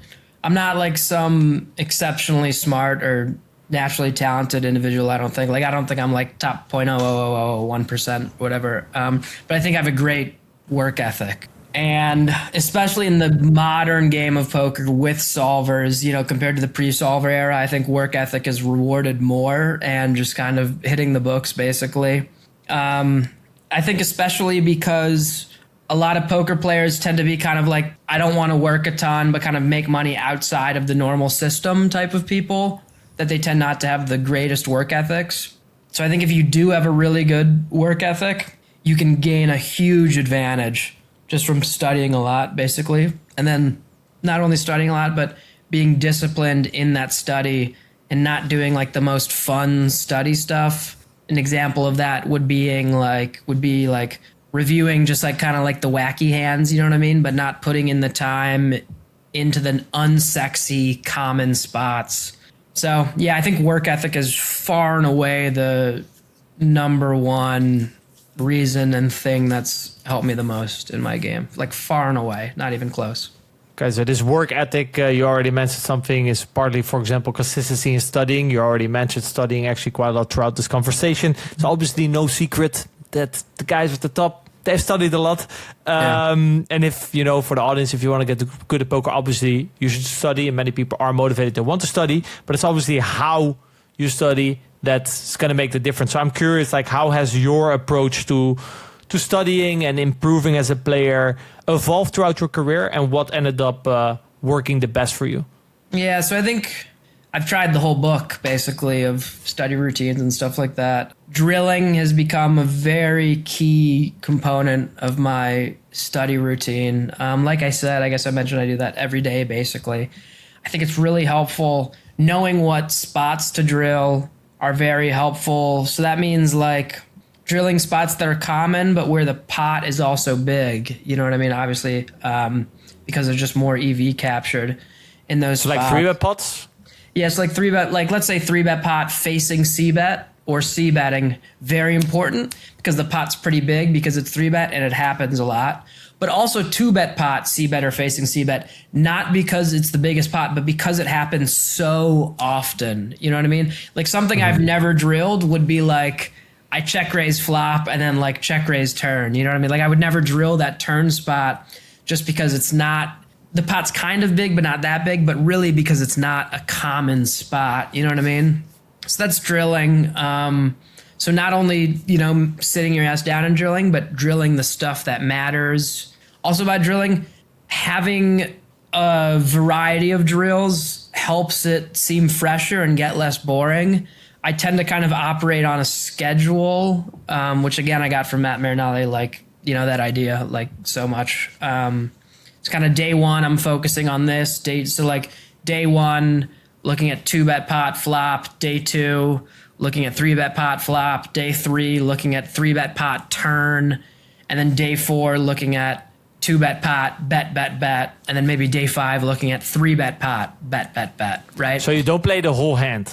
No, I don't do the whole hand. I do just that street, basically. Yeah, I don't do the whole hand. I'm very cognizant of setting up my drills, kind of having the sizings and such exactly how I like them. I think a lot of my approach to poker is like the old Abe Lincoln. If I had 8 hours to cut down a tree or whatever the fuck, I would spend the first 4 hours sharpening the axe. So I think sharpening the axe, getting prepped is really important, and having that down pat. So then when it comes time to play. So that's drilling. And then the second key component of my studying is the review of pots where I contributed more than 10 big blinds. I try to come into that with the expectation, because, you know, sometimes it'll be 100 hands a night, with the expectation that I don't need to run every one of those hands if it's a standard hand, you know what I mean? Or at least it seems standard to me at that point. So it tends to be kind of out of those 100, I'll spend a bit more time on maybe 20 or 30 of those. And I do that every day in any given day. I think that's very helpful too. And then kind of the smaller components would be stat checks. I do those probably 3 to 4 times a year, maybe a bit more than that, 5 to 6 times a year, kind of depending on how many hands that I'm playing. It's kind of like the inspection, you know what I mean? When you take your car in, making sure everything's running smoothly, making sure there's no passive drift, making sure everything's looking good. And then another smaller component would be like true strategy building. So, you know, let's say I'm like, hey, I don't feel great about my check raises in this certain node. Let's say I don't even, you know, maybe a turn check raise spot. Maybe I don't even feel great about what sizings I'm using. So that's the strategy building component. And then within that, I'll try to first identify, by the way, stop me if I'm getting too complicated or you want to ask any follow-up questions, please. But I try to identify a size that I want to be playing in that node, generally speaking, if that makes sense. And then kind of go from there and then try to learn the node based on that size. But yeah, bet sizing decisions tend to be the first step in that strategy building part of it. What drives like the end choice for which preference of sizing that you want to use? Do you, for example, look at, okay, what on average will my opponent make the biggest mistake against, or what works best for kind of the range that I feel that I want to use, which may be a mix of those? Yeah, so first it's the GTO component, which is like, generally speaking, in this spot, what size is preferred by GTO.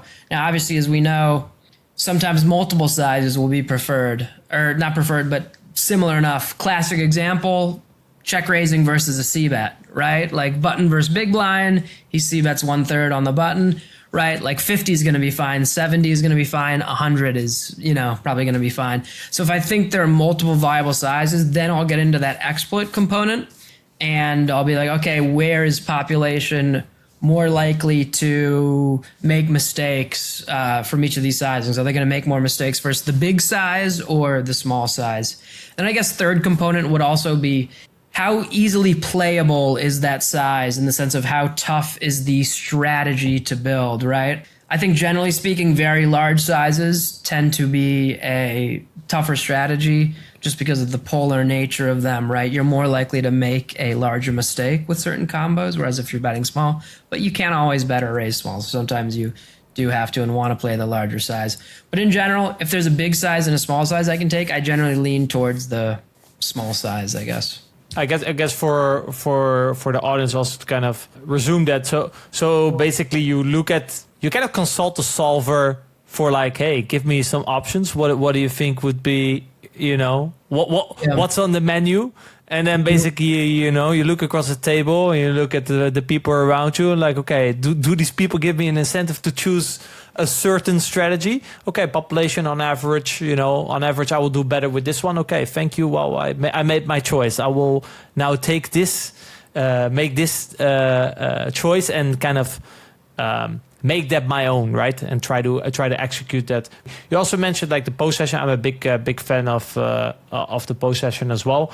What do you think it gives you in terms of how do you feel after it? Well, after it, I mean, in terms of just the short term feeling, you're going to feel accomplished, first of all. And I think it's a good, like, I tend to do it after I play. I really try to do that. So kind of, whenever I'm done with my session, like maybe take a 10-minute break and then start reviewing because the hands are fresh, especially. So it puts a good kind of bow end on your day. You know what I mean? Okay, I drilled, I played, and I reviewed. Perfect. But in terms of the actual strategic benefit of it, yeah, it's kind of interesting because it's tough to exactly articulate like why just running hands that you played is beneficial. So I think it's really helpful to pattern recognize and kind of have, like, really try to remember when you're reviewing hands, try to think of it in similar spots. Like I really do when I'm reviewing a hand, I can often be like, ooh, that was like that hand I played 2 days ago. It was the same node, you know what I mean? And I remember that hand played this way. So let's see when I'm running this hand if it'll play the same way. Or when I'm looking at the hand after, I'll try to remember how I thought about the spot in game, and does the solver confirm the way I thought about the spot in game, right? Like, so let's say I was like, okay, in game on the river, I was like, all right, I'm going to play these two sizes and I'm kind of going to bucket like this. And I'm going to bet, it's probably most of my range is betting, but not all of it. And then, you run the hand and hopefully it confirms what you thought in game. But if it doesn't, no big deal. That's part of getting better. So yeah, I try to be very deliberate with my hand review and not just go through the motions, you know what I mean? But what did I think about in game? Is that similar? And can I relate it to any other hands that I've played, and then kind of start to build stuff in the back of my head, you know what I mean, about this spot? Yeah, I think something to highlight here is that you kind of run or look up the sim already kind of thought out in your head. It's not like that makes sense. You're not kind of testing a hypothesis, or you're not going in there. You're going in there with a specific question. I think a lot of players, they just review hands and they open a sim, like, oh yeah, makes sense. But they didn't go in, okay, I thought about the hand like this, let me see if that's confirmed or if I have to learn something new, if that makes sense. Yeah, totally. So like a quick point about that, like, so I have the hand pulled up after, like, I'll go through the hand before I run it again. You know what I mean? Like, I'll almost like play the hand again, right? So like, okay, flop, bang, bang, bang. I like the way I played it. Here's how I think my range. Turn, I like the way I played it, or I don't. Here's how I thought about my range. River, bang. And then we run. So then we have that kind of freshness about the hand, and then we can confirm or deny what we thought about it. Yeah, else it's also very easy to lie to yourself. Oh yeah, I thought that in game, I'm out of it. I'm out of it. Oh yeah, that combo, that makes sense. Yeah. So I really like that. Actually, I think one thing that's very valuable for me when I do post session, I feel like it helps you not bring unnecessary extra baggage to your next session. I feel like when you kind of review, actually there's two components. I feel like in game, when I'm in spots where I'm not really sure, it's easier to let go and not dwell on it because I know that afterwards I'm going to review it, right? It's like, I'll mark it and I'll review it, for example. So then it kind of, it leaves my mind that way. Then when I review it, obviously you learn things from it, right? That can help you set new goals for your next session. Okay, next session I have to really, this is a spot that came up again and again. It's been now a couple of days. Okay, we got something here, so it can help you kind of lock in for the next session. And you come in fresh. There's no like lingering doubts about hands that you played. So I feel like that really gives like a big advantage from like a performance perspective. What in your observation do most players misunderstand about studying poker? What do most players kind of waste their time on when they study?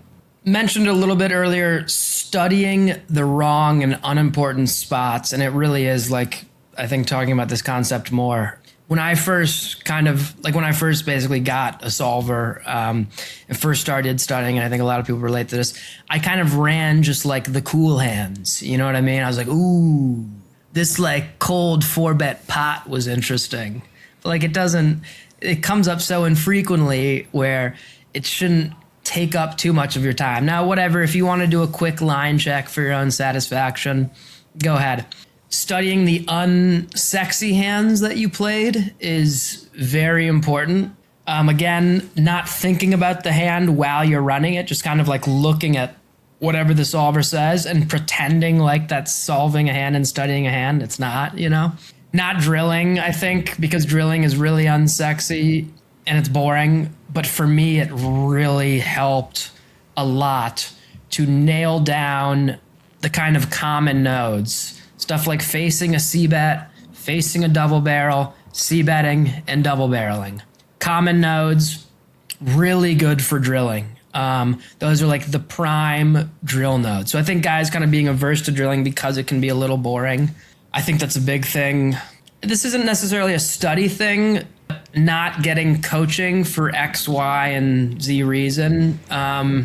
It's human nature, you know what I mean, to be slightly averse to something that has a high upfront cost and where the long-term benefits aren't clear or guaranteed. It's just human nature to be averse to that, right? Like when I told, I joined a coaching for profit a long time ago, Mobius with Patrick Howard, and I explained to my non-poker friends, like, wait, so you're paying that much money to get poker coaching? It was a lot of money, and I was like, yeah, and I think it's going to be good for this reason, but that just shows it's really human nature to be like paying that much money where the results aren't guaranteed, but it ended up being far and away the best investment I ever made in my poker career was spending a lot of money on coaching. So I think kind of adversity to getting coaching, again, not exactly studying, but of the similar vein because the short-term or long-term benefits aren't clear or guaranteed. But I think getting coaching is a really good idea for most people. And even if you're a bit further along, you know what I mean? That doesn't mean you can't get coaching, even if you're like an established 2K NL reg or whatever. Yeah, and I feel like a lot of players, they kind of wait until it's like, until they're really, really at the bottom. Well, they've been struggling for 2 years, and this could have all been prevented if you had someone maybe guide you and point you in the right direction. Actually, you already mentioned Matt. You just now mentioned Patrick. In your study routines, like we've done a podcast with Matt. There's a lot of similarities then. Of course, and yeah. I'm sure you learned a lot from them. What are kind of like I said, it's going to be hard because you learned a lot from them, but what are kind of the most valuable lessons that kind of stand out that Matt or Patrick taught you? Discipline from Matt, for sure. Showing up every day, being deliberate with your study, not just kind of going through the numbers. So discipline and being deliberate from Matt, for sure. He leads by example. Yeah, totally. He's so disciplined. And look, I could spend literally this whole podcast just talking about him and his discipline and the way he studies. From Patrick, a scientific approach to the game, looking at the game, not on the micro level, the hand-by-hand level, but looking at patterns across the game tree, what hand classes tend to act in which ways in similar situations, what a polar strategy looks like versus a more merged strategy, for example, or depolar strategy. So kind of looking at the game in a very scientific and more macro sense has been what I've learned a lot from Patrick, and I think that's helped me a lot. The scientific approach, how do you apply that in game? Do you maybe have an example of that? Yeah, you can't really apply it I guess you kind of can apply it hand by hand, but okay, so let's say let's take a node. I guess we've been talking about C-bet a lot. Let's say we're talking about, so let's say we're looking at button versus big blind C-bet. You'll see patterns across different boards, and that tends to be similar. So if you run enough hands, or you can even use, Pio Solver to look at aggregate reports, which I actually don't do. I don't do that. I tend to just be kind of more of a run some few specific boards and just kind of try to get a general sense of it. But you'll see that, the hand classes will bet at specific frequencies. So let's say for that C-bet, right, on most boards except few sets will bet all the time, and then something like top pair weak kicker might only bet half the time on average. So then kind of finding those patterns and then in game using them as a baseline. So being like, okay, I have a set, kind of normal board, I'm just going to bet it all the time. Or I have top pair weak kicker, I'm probably going to bet this around half the time. And then maybe if you think there's some suit thing, you can tune it up or tune it down for GTO. Or if you think there's an exploit factor, you can tune up the frequency or tune it down. So that's kind of what I mean by looking at hands in the micro factor, especially when it comes to hand classes. So you kind of know, for example, on this turn out of position, I know I'm going to check quite a lot. I should check 25% of my strong hands or something like that. Yeah, something like that. Or even just knowing, and this is more on the turn, like which turns will drive your betting frequency up and which turns will drive your betting frequency down, because then you can apply that lens. Let's say we're in a 3-bet pot, out of position. We c-bet the flop, let's say small blind versus big blind, and the turn is an ace, right? It's, this is the most complex example in the world, but just knowing that you're probably going to be betting a lot on that ace will make your strategy in that node so much better. Or on the king or the queen, or then on the converse example, if it's a flush close turn, right? Kind of knowing that those are quite bad for you and it's going to drive down your betting frequency. Again, none of this is revolutionary stuff, but just kind of these general patterns as opposed to like specific minutia. You know what I mean? Like, I don't think I've ever been like, ooh, on the queen specifically, it affects our range like this. But we're like, high card, probably good for us. Or flush close, low card, probably bad for us. Yeah, that makes sense. How did you experience poker differently after you started approaching it this way? Did you notice like maybe an increase in confidence or certainty, knowing more kind of what your strategy looked like, or specifically what your range looked like? I feel like a lot of people can make mistakes, especially later down the streets, because they don't really have a good idea of what their ranges look like, but specifically to stay on this point, know what their range actually looked like. So, if you don't even know what your range looks like, then how the fuck are you supposed to know what you should defend? Or you understand what I mean? Yeah, of course. Yeah, I mean, it's like night and day, right? That kind of change in approach. You go in with a lot more confidence just into these spots, knowing that you have kind of that sort of baseline idea of how the spot is going to function because you've done the research on it. So yeah, it definitely gives you a lot more confidence in your play. It's like a good thing to fall back on. Again, just knowing which cards are bad for you or good for you or are going to drive your betting frequency up or down, or which hand classes you're going to bet a lot or a little. And then you can apply that to different nodes, right? So like, let's say in that 3-bet pot example, out of position, right? Maybe we can try to apply something similar to 4-bet pots, right? And it's not going to be exact. But you can apply it to different parts of the game tree, other than that just specific spot. Yeah, so yeah, like you said, zooming out, right? No longer focusing, okay, how should I play this hand? But thinking about macro concepts that apply across the street, and that can help you basically make a framework for decision making in poker. You already mentioned Matt many times. I know you're friends with Matt. Andrew, you all went, I think, through the True Mobius program, right, with Patrick. Yeah. As you guys have walked a similar path, I'm pretty sure, your playing styles, there probably has to be like some similarities in how you guys approach the game. I'm curious, are there any areas where you guys actually completely disagree with what the right approach would be? And if so, would you maybe have an example? Yeah, definitely areas. Even though maybe we all came from a similar family, I guess. Yeah, that doesn't mean we approach every spot the same or even similar at all. I think we've kind of diverged each through our own paths because stylistically, every poker player is going to be a bit different. You might fall into a similar bucket, but they're going to be stylistic examples. I would say I am more willing to go off the beaten path and do like some maybe very unconventional things than they will. Like I've been known to like work in like, maybe if I think it's really good in a spot, like I'll bet like one big blind on the river into 67 out of position or something. instead of checking, just because I think it'll give me like a micro advantage, just to use that as an example. My guess is those guys would not go for a play like that, but maybe they would. Look, I think Matt is the strongest out of us three. There's no doubt there. So I'm always learning stuff from him. If there's any big difference I see in our approaches, I'll like definitely analyze that and be like, okay, why is he doing this as opposed to I am? But yeah, we do have stylistic differences. And yeah, like I said, I think I'm the most willing to work in like something pretty crazy. You know, Andrew's obviously a fucking fantastic player too. Oh, hey, Cindy. Fearless for sure. Very fearless. Unlike anyone else I've ever seen, he doesn't let the hugeness of any given spot affect his play. He'll put you to the test, even if it's a ton of money on the line, which a lot of guys really won't do when the pot gets really big and the stakes get really big. So I have a ton of respect to Andrew for being fearless in that regard.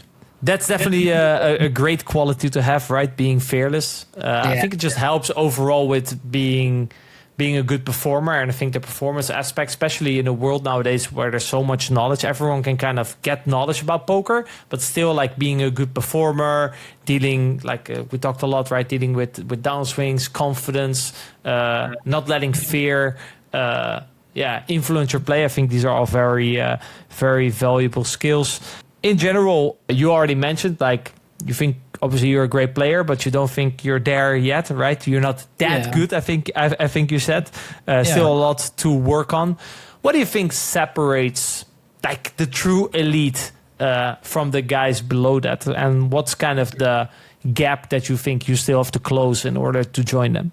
Well, it's kind of interesting. I tend to think that it's not, like I say Linus as an example. I think I haven't played with him a ton. I've played with him a decent amount. Presumably, he's one of the top guys in the world, but I think you can never truly know. So there's kind of that factor. Poker's a game, obviously a game of incomplete information, but it's not like chess, you know, where you can be like, that guy's the best, that guy's the second best, that guy's the third best. So that kind of makes the game very interesting. But I think what separates who is the truly best, a lot of his variance, to tell you the truth. I think a lot of the guys that are considered truly the best maybe aren't, but have just run really hot. And then on the flip side, there are guys that haven't run great, but they're really good. And, you know, next year, if they run hotter, they could be considered the truly best. But overall, I don't think the gap from whoever is truly the best to like that kind of second tier of guys, like let's say the top 10 guys compared to the next 20 or 30,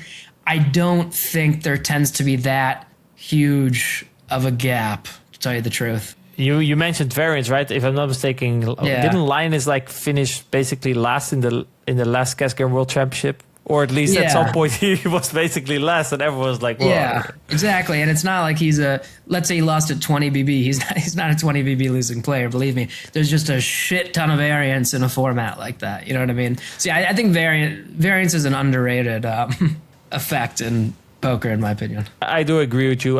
At some point, you come to such a level that the differences, you know, they're just so small. They're just a little bit more accurate, or they're a little bit more consistent, or they're just a little bit better performance. Maybe we can talk a little bit when we go down, because I think at which point do you think the difference in skill gap becomes really big? Let's say, for example, take yourself and an average, maybe 1K guy, for example. Probably now we're talking about quite a big skill gap. What do you think? If you could put this gap in words, what is the gap that like an average 1K guy has to fill in order to compete with the big boys? I'd say the big boys have a wider scope of knowledge for sure.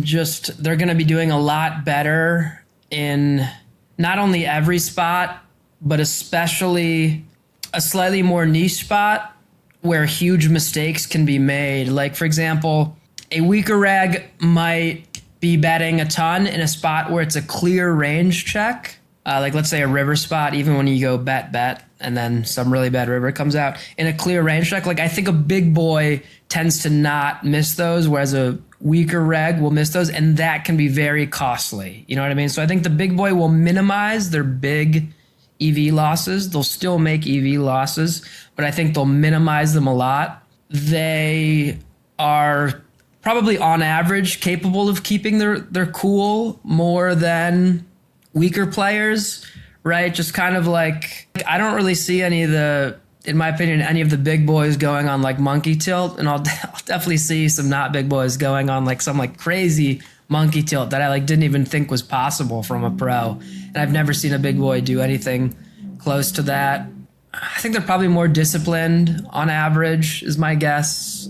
Then yeah, in the regards to the specifically playing, they're just sharper, and you can't exactly say how they're sharper because the answer is they're just likely sharper in every aspect, you know?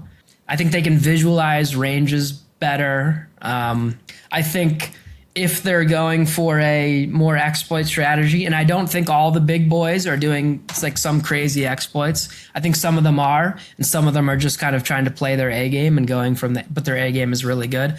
But I think if they are going for an exploits, they are more accurate, you know what I mean? Like they're just not missing as much, because if you're getting the exploit wrong, it can be very costly. So I think they're getting the exploit wrong basically a lot less. Playing solid poker pre-flop has become easier than ever thanks to free charts available over at GTO Wizard. However, in the games that you are playing, there's probably 1 or 2 players splashing around, completely changing what the correct pre-flop strategy would be.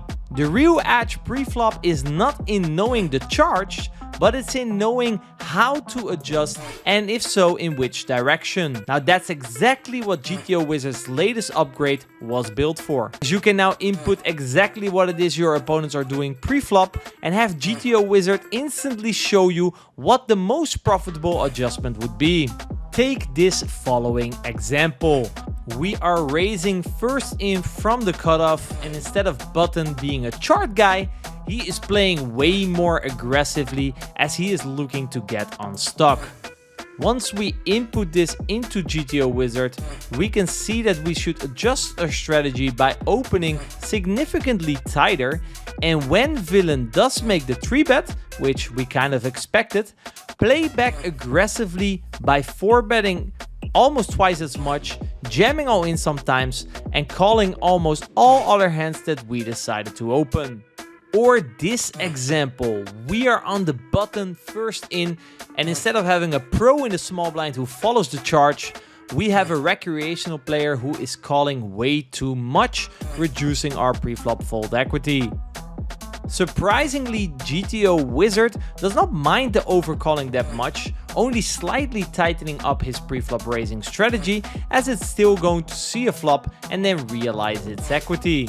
However, if the small blind plays back wider by 3-betting, this is when we have to make some serious adjustments, only opening the button 29%, as due to villain 3-betting we can no longer realize our equity and post-flop advantage. Poker is a dynamic game, and so should be your pre-flop strategy.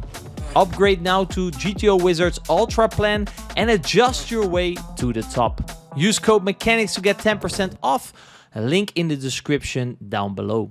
Adam, talking about big boys from a mental game, mindset, performance perspective, we already kind of touched on, right? Like there's a lot of information out there, so I think that the performance aspect becomes increasingly more important. What is like big boy, what's like the big boy mindset? I love the big boy terminology. I like it's a nice phrase. Yeah, we're gonna keep this one in. Yeah.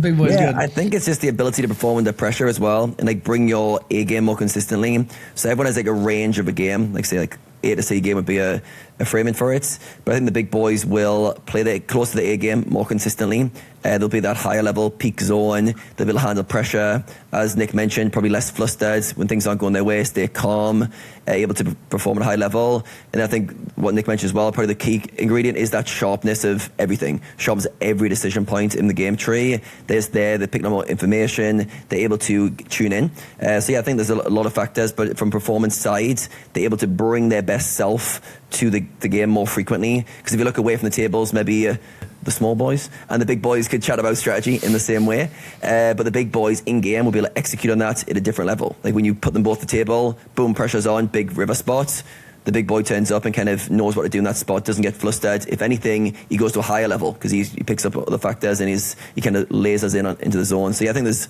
many things, many unquantifiables, but yeah, a lot of things come together to create the big boys. So yeah, good stuff.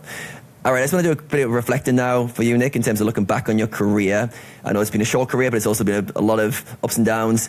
What would you say is the biggest or most important lesson that poker has taught you so far? Life lesson or poker-specific lesson?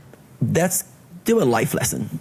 For life lesson, I will say poker has taught me a little hokey, but it's not about how hard you get knocked down, but how fast you get up or whatever that phrase is. But that's huge. Like a lot of adversity in poker, and it's about staying in the game, getting back up, and showing up the next day, which I think in any, competitive career, whether it's poker or in the boardroom, or in any other job, just being able to keep going when the times are tough, I think is going to help you out a lot more. I think that's probably the biggest life lesson. It's funny. I tend to be a slightly poker cynic where I don't think it's that. I think it's applicable to outside life and other jobs a lot, but maybe not as much as people think. But that lesson, for sure, I think it's gotta be very valuable outside. But again, I haven't look, I'll tell you the truth. I had tons of jobs in college and high school before, like a million different odd jobs, but none of them were that serious. You know what I mean? It's not like I've ever worked for a big company or something like that. So it's tough to say exactly. How do you make sure you learn that lesson? And I'll try and frame this in the right way so you can have a chance of answering. When you're going through hard times, there's one element of just keep showing up, you'll get through it, and you'll come out the other side, which has been your chapter. But I think other players who are going through hard times, they are almost getting broken down piece by piece, and they can't get the lesson from it. It's almost like the make or break you approach, where sometimes adversity can make you stronger. If you keep rising to it, you become anti-fragile, you can rise to challenges. But for other people, they seem to just get beaten down and they're broken down. They almost they think they're showing up. They think they're doing the same thing. I'm consistently showing up, but their attitude drops, their curiosity drops. They're slogging themselves to do the hours, and they're not learning the lesson of keep showing up. So for you, any kind of takeaways from your journey in terms of how do you know you're learning the lesson of being resilient and keep rising to the occasion? Yeah, it's a good point. I mean, I guess it's not a guarantee, right? That just because you get beaten down, you'll learn a lesson from it. I mean, remember the tough times when you're in the good times helps you keep perspective and kind of remember that lesson. Things are going really good right now, but they might not always. And try to remember in a kind of a sick way, remember what it was like when it was really tough, to have a good perspective on things. I don't know. I think being an optimist generally, for poker wise, I tend to be a big optimist. I truly believe things will work out for me. Maybe a little delusional, but we'll see. To be determined. I think being an optimist can be really helpful.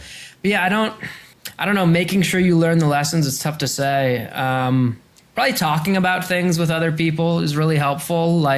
When you're on a really bad downswing, it can be very helpful to have friends to talk about, how you're being beat down, and hopefully they'll say, hey man, I've been there too, and I pushed through it, or here's what I did, or they'll just give you some good perspective. Yeah, great. Yeah, I think being an optimist helps a lot because it's just a different framing of seeing the same situation. The optimist is this is all working for me, I'll come out the other side. Whereas more the pessimist mindset is more this is happening to me, when's this going to end? In that more doubt, I think the optimist lens is a bit of a cheat code. I also feel tapping into the story a bit more. So when you go through a tough time, remind yourself at the end of it, this is going to be a great story to tell.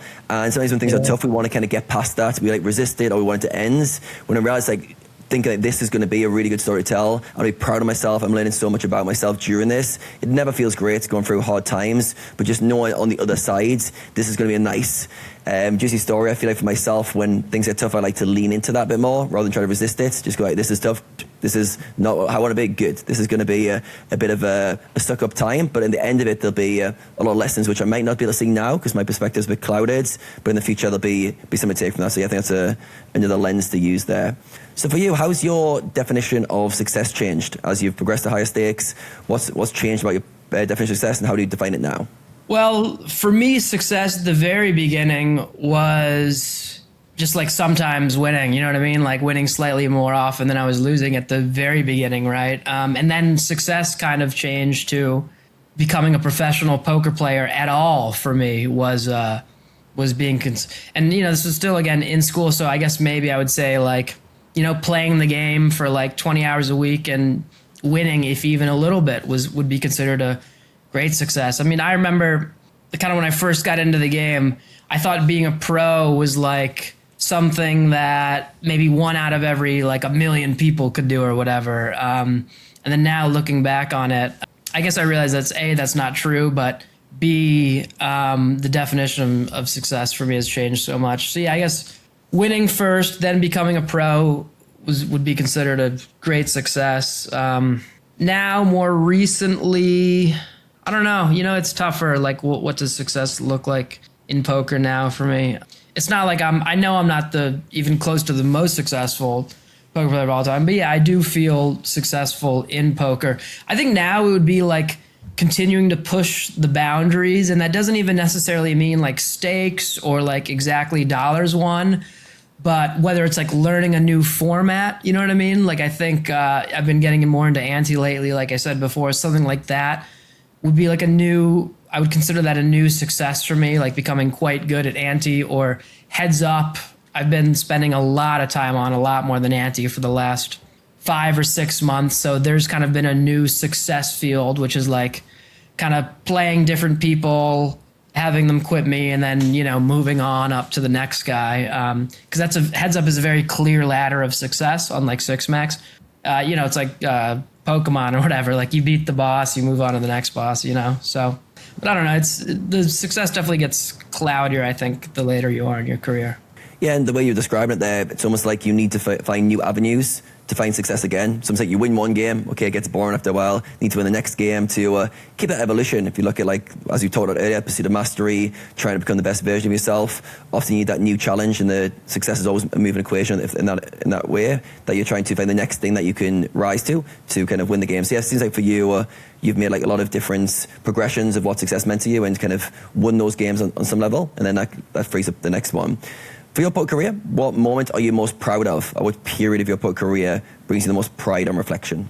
I think the easy answer is the upswing I've been on lately, but I think the true answer is coming out of that really gnarly downswing then break even stretch. If I think I truly reflect, that gives me the most pride of my career, for sure. Just basically not quitting during that really huge gnarly downswing into that really long break-even stretch, just staying alive, basically, I'm the most proud of. Love that. I love that because I think pride often is like an internal thing that only you know with yourself, and it's not necessarily a thing that the external world can look at and go, oh, look at this achievements. Often those things aren't generally the most proud moments. They can be a kind of pinnacle, but often it's like a moment you showed up when things got tough. Only you knew that. Maybe some of your friends close to you knew how tough it was, but you knew how bad it got, and you showed up, and that's where you get a lot of pride from, because your character was kind of showing those moments. Yeah, I like that you turn it to the downside rather than like the upside. I think that's often where the truer part of it. So for you, what do you think is the hardest thing about being a professional poker player? For you, you seem like a social person. You probably like to connect and spend a lot of social time. What do you find the hardest thing about being a professional? Yeah, so on the social aspect, I think there are two. I think about this a lot and talk about this a lot with other people. I think there are two aspects that are toughest. First is the brutal variance. Very few professions where you can like realistically lose for 6 months or whatever, you know, not even not make money, but lose money. Super brutal, definitely unhuman in a way, you know. We expect, you know, kind of, you expect to do work, reward. Of course, that's how society works, and poker kind of doesn't work like that. So that's one part, really brutal, can be really taxing emotionally. We all know that, you know, it can be really brutal. Second part is the social aspect where even if you have friends in the game, you know, you're not in the office with them, for example, like a lot of other workers are, or, you know, or you're not out working outside with other people, stuff like that. There are very few truly like alone jobs like poker is. So that can be probably the other toughest part of poker. And I think combating that is finding your crew in poker or having multiple crews, talking to them a lot, whether it's about poker or not about poker, but just kind of chatting with them about hands, about non-poker stuff like that, especially if you can find poker players that live near you, you know, and then hang out with them a lot is great. Like even like I think going to the World Series of Poker, if that's not, you know, that's where Renee and I first met each other at probably a Win poker table there. I've met so many really good friends from WSOP. Is WSOP higher EV than online for me? Probably not, but I still go every year, and I'm going to continue to go every year because I've met like some of my lifelong best friends there. So I think that's maybe not, you know, even if it's not the highest EV thing for you, get out to Vegas, or if that's unfeasible, get out to your local EPT or whatever, or your local tournament series, and meet people. Yeah, that's great advice. I think one of the challenges of being an online grinder is you can isolate yourself. Yeah, you may have Discord groups and friend chats, but you can very much feel quite alone on that pursuit. And I think that's when problems start to arise, you start to dislike poker a bit more, you start to feel a bit disconnected from life. So yeah, I think going to live stops is, even if it's not plus EV in terms of relative to your online grinds, the net effect of meeting people, meeting like-minded people, to be in a room full of people like you, for someone who works online at the computer and is by themselves, is like, yeah, so freeing in terms of connections you can make, people who are similar, like-minded. You know, you need is one friendship, two friendships that can change your career, change your whole trajectory if you meet the right people at the right times. Yeah, I think that's for anyone listening to this, watching this, it's a good reminder to get out of your comfort zone, do live stops, put yourself out there, network more, just be a more sociable version of yourself in the poker climate. I think there's so much net positive there. So speaking of the poker climate, there's always debates about online poker in particular. Is it dying? Is it evolving? What's your perspective of online poker at the moment? Do you feel like it's dying, or is it at a good point? I'm so bullish on online poker. I'll start US focused because I obviously live in the US. I think hopefully more states are going to start legalizing. I think the US is a great country for poker. But outside of that, I think games are really good right now. Sure, GG kind of rug pulled 5K plus. That sucked. That was brutal for me. That was brutal for everyone else. Even with that considering, I think there are a lot of games right now, more than I think the average right now is way more than there has been, maybe in the last few years, maybe, you know, since COVID, basically. I think we're at the best point since then for poker. Long term, this is getting kind of an interesting discussion point, but I think as the economy changes, you know, the global economy in terms of how people work, how much time they spend working, my guess is like average work hours are going to continue to go down just across the world. A lot of that, of course, due to AI and other factors. I think more people are going to be playing poker, you know, looking for like intellectual avenues, basically. So yeah, I think I'm quite bullish overall. Of course, there's some concerns with security stuff. It's probably going to get easier to cheat, but I think that, I don't know, I think I'm good-hearted. I think the 99.9% of the people who play a lot of poker won't cheat, and I think that sites are going to get a lot better at detection. I think they are getting better. We've seen great strides, especially from a site like ACR. I mean, just like incredible strides in their security programs. So overall, I'm very optimistic, very bearish on online and live poker too, both of them. And for you, do you have any ideas on how you could improve online poker or poker in general? I'm sure you have conversations with your friends, and you have ideas of how we could make the whole ecosystem of online or even live poker better. Any ideas that come to mind in terms of things you would improve that would make maybe the playing experience better or the whole ecosystem a bit better? Yeah, so on the table stuff, real names for sure, especially at high stakes. I don't know, maybe 2K plus or something. Mandatory real names for sure if you're a professional. I think GG was completely right about that. I think every site needs to adopt that. It makes everyone feel better, you know what I mean? Just kind of knowing who you're playing against. I think the recreationals feel a lot better. A lot of people would disagree with this. I think mandatory webcams are great. Not even expecting people to talk, but just, especially again, if you're a recreational, knowing like there's someone behind that camera, I think would alleviate a lot of concerns from recreationals. So that's on the table stuff. I think game type stuff introducing more bomb pots, antes, spicing up the formats is good. It kind of keeps people on their toes. So a lot of credit to, for ACR for making those standard. Credit to other sites for introducing those as well. I think those are the main factors that I would like to see to make online poker a better playing experience for basically everyone, in my opinion. I think I would like to see better UIs and software from a lot of sites. I think a lot of them are a little stuck in the past. I won't name names, but I think a lot of these sites could significantly improve their softwares. Like, again, I'll give a lot of credit to GG. It's a very fun software to play on. They make it easy to play on. They make it have fun to play on. Stuff like that. Yeah, I would say those are the main factors on how to improve online poker. I guess I would like to see regs to sometimes take themselves a bit less seriously, like typing in the chat or showing a card or throwing out an emote.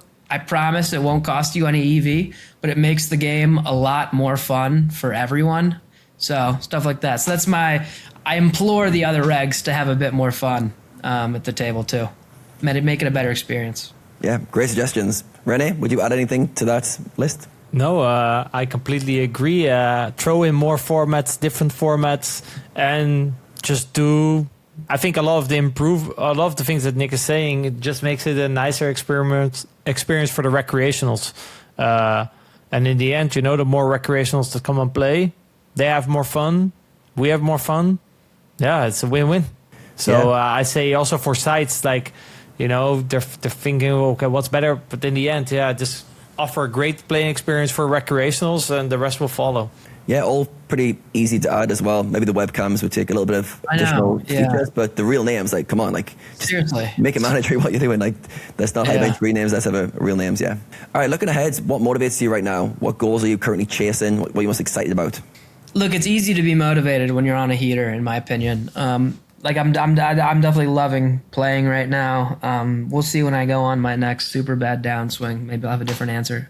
What's motivating me right now generally is continuing to get better at the game, looking at new avenues. I definitely have some ideas in my mind on where I can improve my game. I think there's tons of new, great, and interesting study software that's continually being either created anew or being added on to sites. So playing around with this stuff, I think, is just a lot of fun. I mean, I've never had, looking at bomb pot sims, for example, is just so fascinating. So stuff like that definitely motivates me. There'll be a lot of people listening to this conversation who are maybe a few years behind you on their journey, aspiring to get to the higher stakes. What would be some parting words or words of advice you would give to anyone based on today's conversation? Work really hard. It's the number one thing you can do. And I promise studying poker is more fun than the average day job. I guarantee it. So work really hard. If you're a current pro, take gratitude in that. It'll help you work harder, in my opinion. For me, it does. Get coaching sooner, I think, is very helpful for the vast majority of people. Third piece of advice would be try to put yourself out there, meet people. It's going to make the journey a lot easier, and it will help you get better, getting different opinions. Any last piece of advice? I would say try to have fun with it. Take yourself seriously, but not too seriously in a way. Obviously, you need to take yourself very seriously, and I do in poker, but you can still have fun playing poker. You can play creatively, you can develop new strategies, or even, like we've talked about, throw out some emotes at the table or some chat. You'll have more fun. Yeah, but that's my advice. Amazing advice. Get writing it down, guys. And run good. That's far and away the most important thing in your career. Some people won't want to hear that, but run good. Yeah, sprinkle some run good on top of all that advice, and yeah, it's a winning formula. There you go. Yeah, amazing. Thank you so much for your time today, Nick. What a great episode that was. Thank you very much, Nick. Adam, what were your main takeaways from the conversation we had today? The first one was how he handled the downswing, that 18-month downswing in particular. I'm sure every poker player watching can relate to going through a down downswing periods, but 18 months is on the long side. If anyone's been for a longer one, let us know in the comments, because that's pretty brutal. And what he built through that was resilience, like the character traits that keep showing up, to do hard things and to not be defeated. He mentioned like almost like being a bit too stubborn to quit, being a bit scared to quit, and just keep showing up. But also, as he was showing up, he mentioned he didn't make drastic changes. He kept speaking to people around him. He kept doing stat checks. He kept getting kind of inputs around him. But for the most part, he's kept doing what he was doing and trying to improve and get better day after day, day after day. So I think anyone who's listening, this is a really a good lesson when you're on a downswing. Just keep going. Just keep leaning in. Keep showing up. Don't make anything drastic, and realize you're building resilience. That's going to set you up for the rest of your life. You're not just a poker player for everything you do. So that was the first one. Alongside that, he seemed to have very good perspective skills. He talked a few times about kind of zooming out, looking at the bigger picture, that he's still a winning player. He talked about being grateful that he's a poker player. I think sometimes we forget that, especially on a downswing. It's like, this game's so hard, but compared to other things you could be doing, having gratitude that you get to show up, you get to sit at the computer or go to the casino to grind, there's a privilege in that, in terms of it's much better than a lot of jobs that other people are doing who don't like them. So yeah, I think his perspective skills are really good. Work ethic came up over and over. His drilling, his consistency around keep doing the boring things. I know, because sometimes work ethic, we want to do exciting stuff, we want to do new stuff. For him, he mentioned like drilling was probably number one, I'd say. Maybe some of the stuff I studying, but it feels like that was the glue that holds his kind of preparation together. And always being there, always showing up, always putting the work in. And there's going to be many talented people in life you're competing with, but work ethic is in your control. And you don't necessarily need to be the hardest worker of all time, but you need to become a harder working version of yourself. And the goal is almost like to progressively overload how much work you can take on. And you want to basically almost like max out your capacity for work, and that's something that everyone should be looking to find ways to show up more consistently. So yeah, I think that was a really big one. And then finally, I wrote down balance. And he mentioned a lot of like kind of having fun, socializing. For an online grinder, he's very, very sociable guy. He's got a big network of friends around him. But the lesson I was taking from him is like, you can be serious, but also have fun and be relaxed with it. I think that's a good lesson, because I think often we'll get a high stakes player on and they might be amazingly successful, but also very rigid and maybe not have that balance. And I think Nick was a really good role model for people who want to have a good life, do some traveling, be able to enjoy the journey, and realize you can still be at the very top and perform at a really high level whilst also having that balance. If anything, it could even increase your performance by looking after yourself better. So yeah, I think that was a good lesson, which doesn't come up often in these conversations. So I note that down. How about you, Renee? What was the main takeaways for you? Yeah, and his balance is a little bit different maybe than others, right? Because on the other side, he said, when the games are good, sit your ass down and grind, right? So it was more through a period. Currently, he said games are amazing, so I'm just grinding my ass off. But then he definitely can also follow that up with a month where he basically does nothing. Actually, I don't think we really mentioned it, but I saw on his X that he frequently makes like these live trips, and he said it, right? Not because it's high EV, no, his dollar EV online would be higher, but just for some balance, just mixing things up, be social. You already mentioned the downswing. He gave a little checklist, right? 3-step checklist. He said,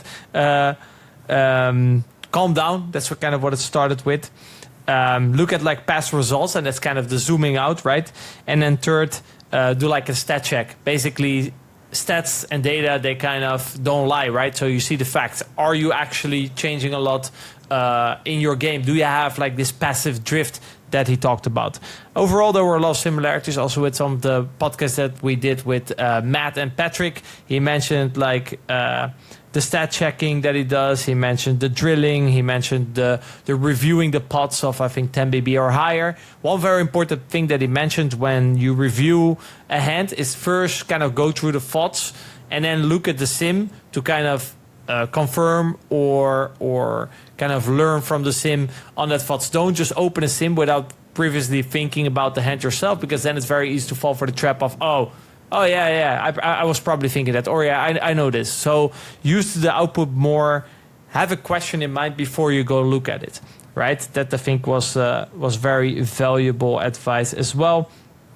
You already touched a lot on work ethic, and in general, right? He's very systematic with his approach to poker and getting better. It's not driven by emotion. I feel like that's definitely something that a lot of players kind of fall for. They sometimes do a lot because they feel motivated, or they play less because they're in a downswing, or they start changing a lot of their game because they're in a downswing.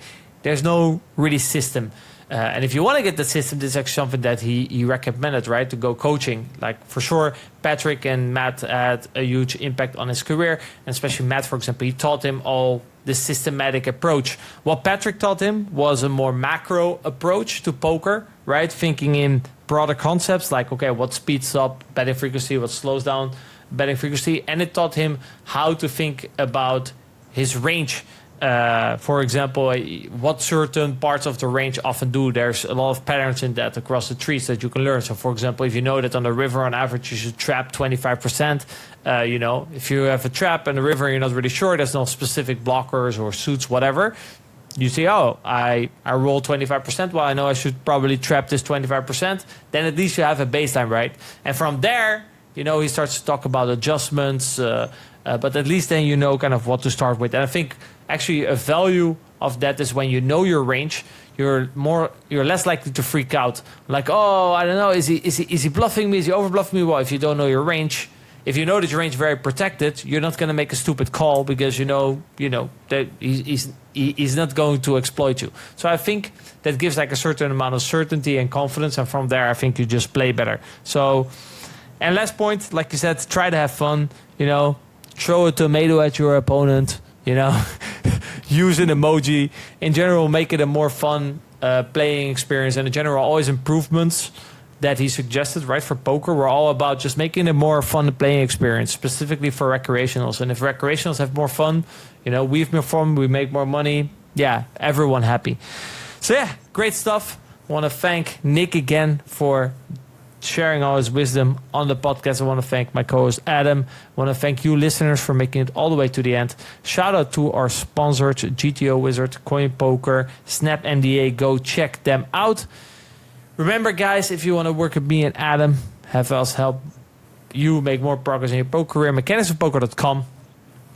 Hit that like button, subscribe to the channel, and I'll see you guys in the next episode.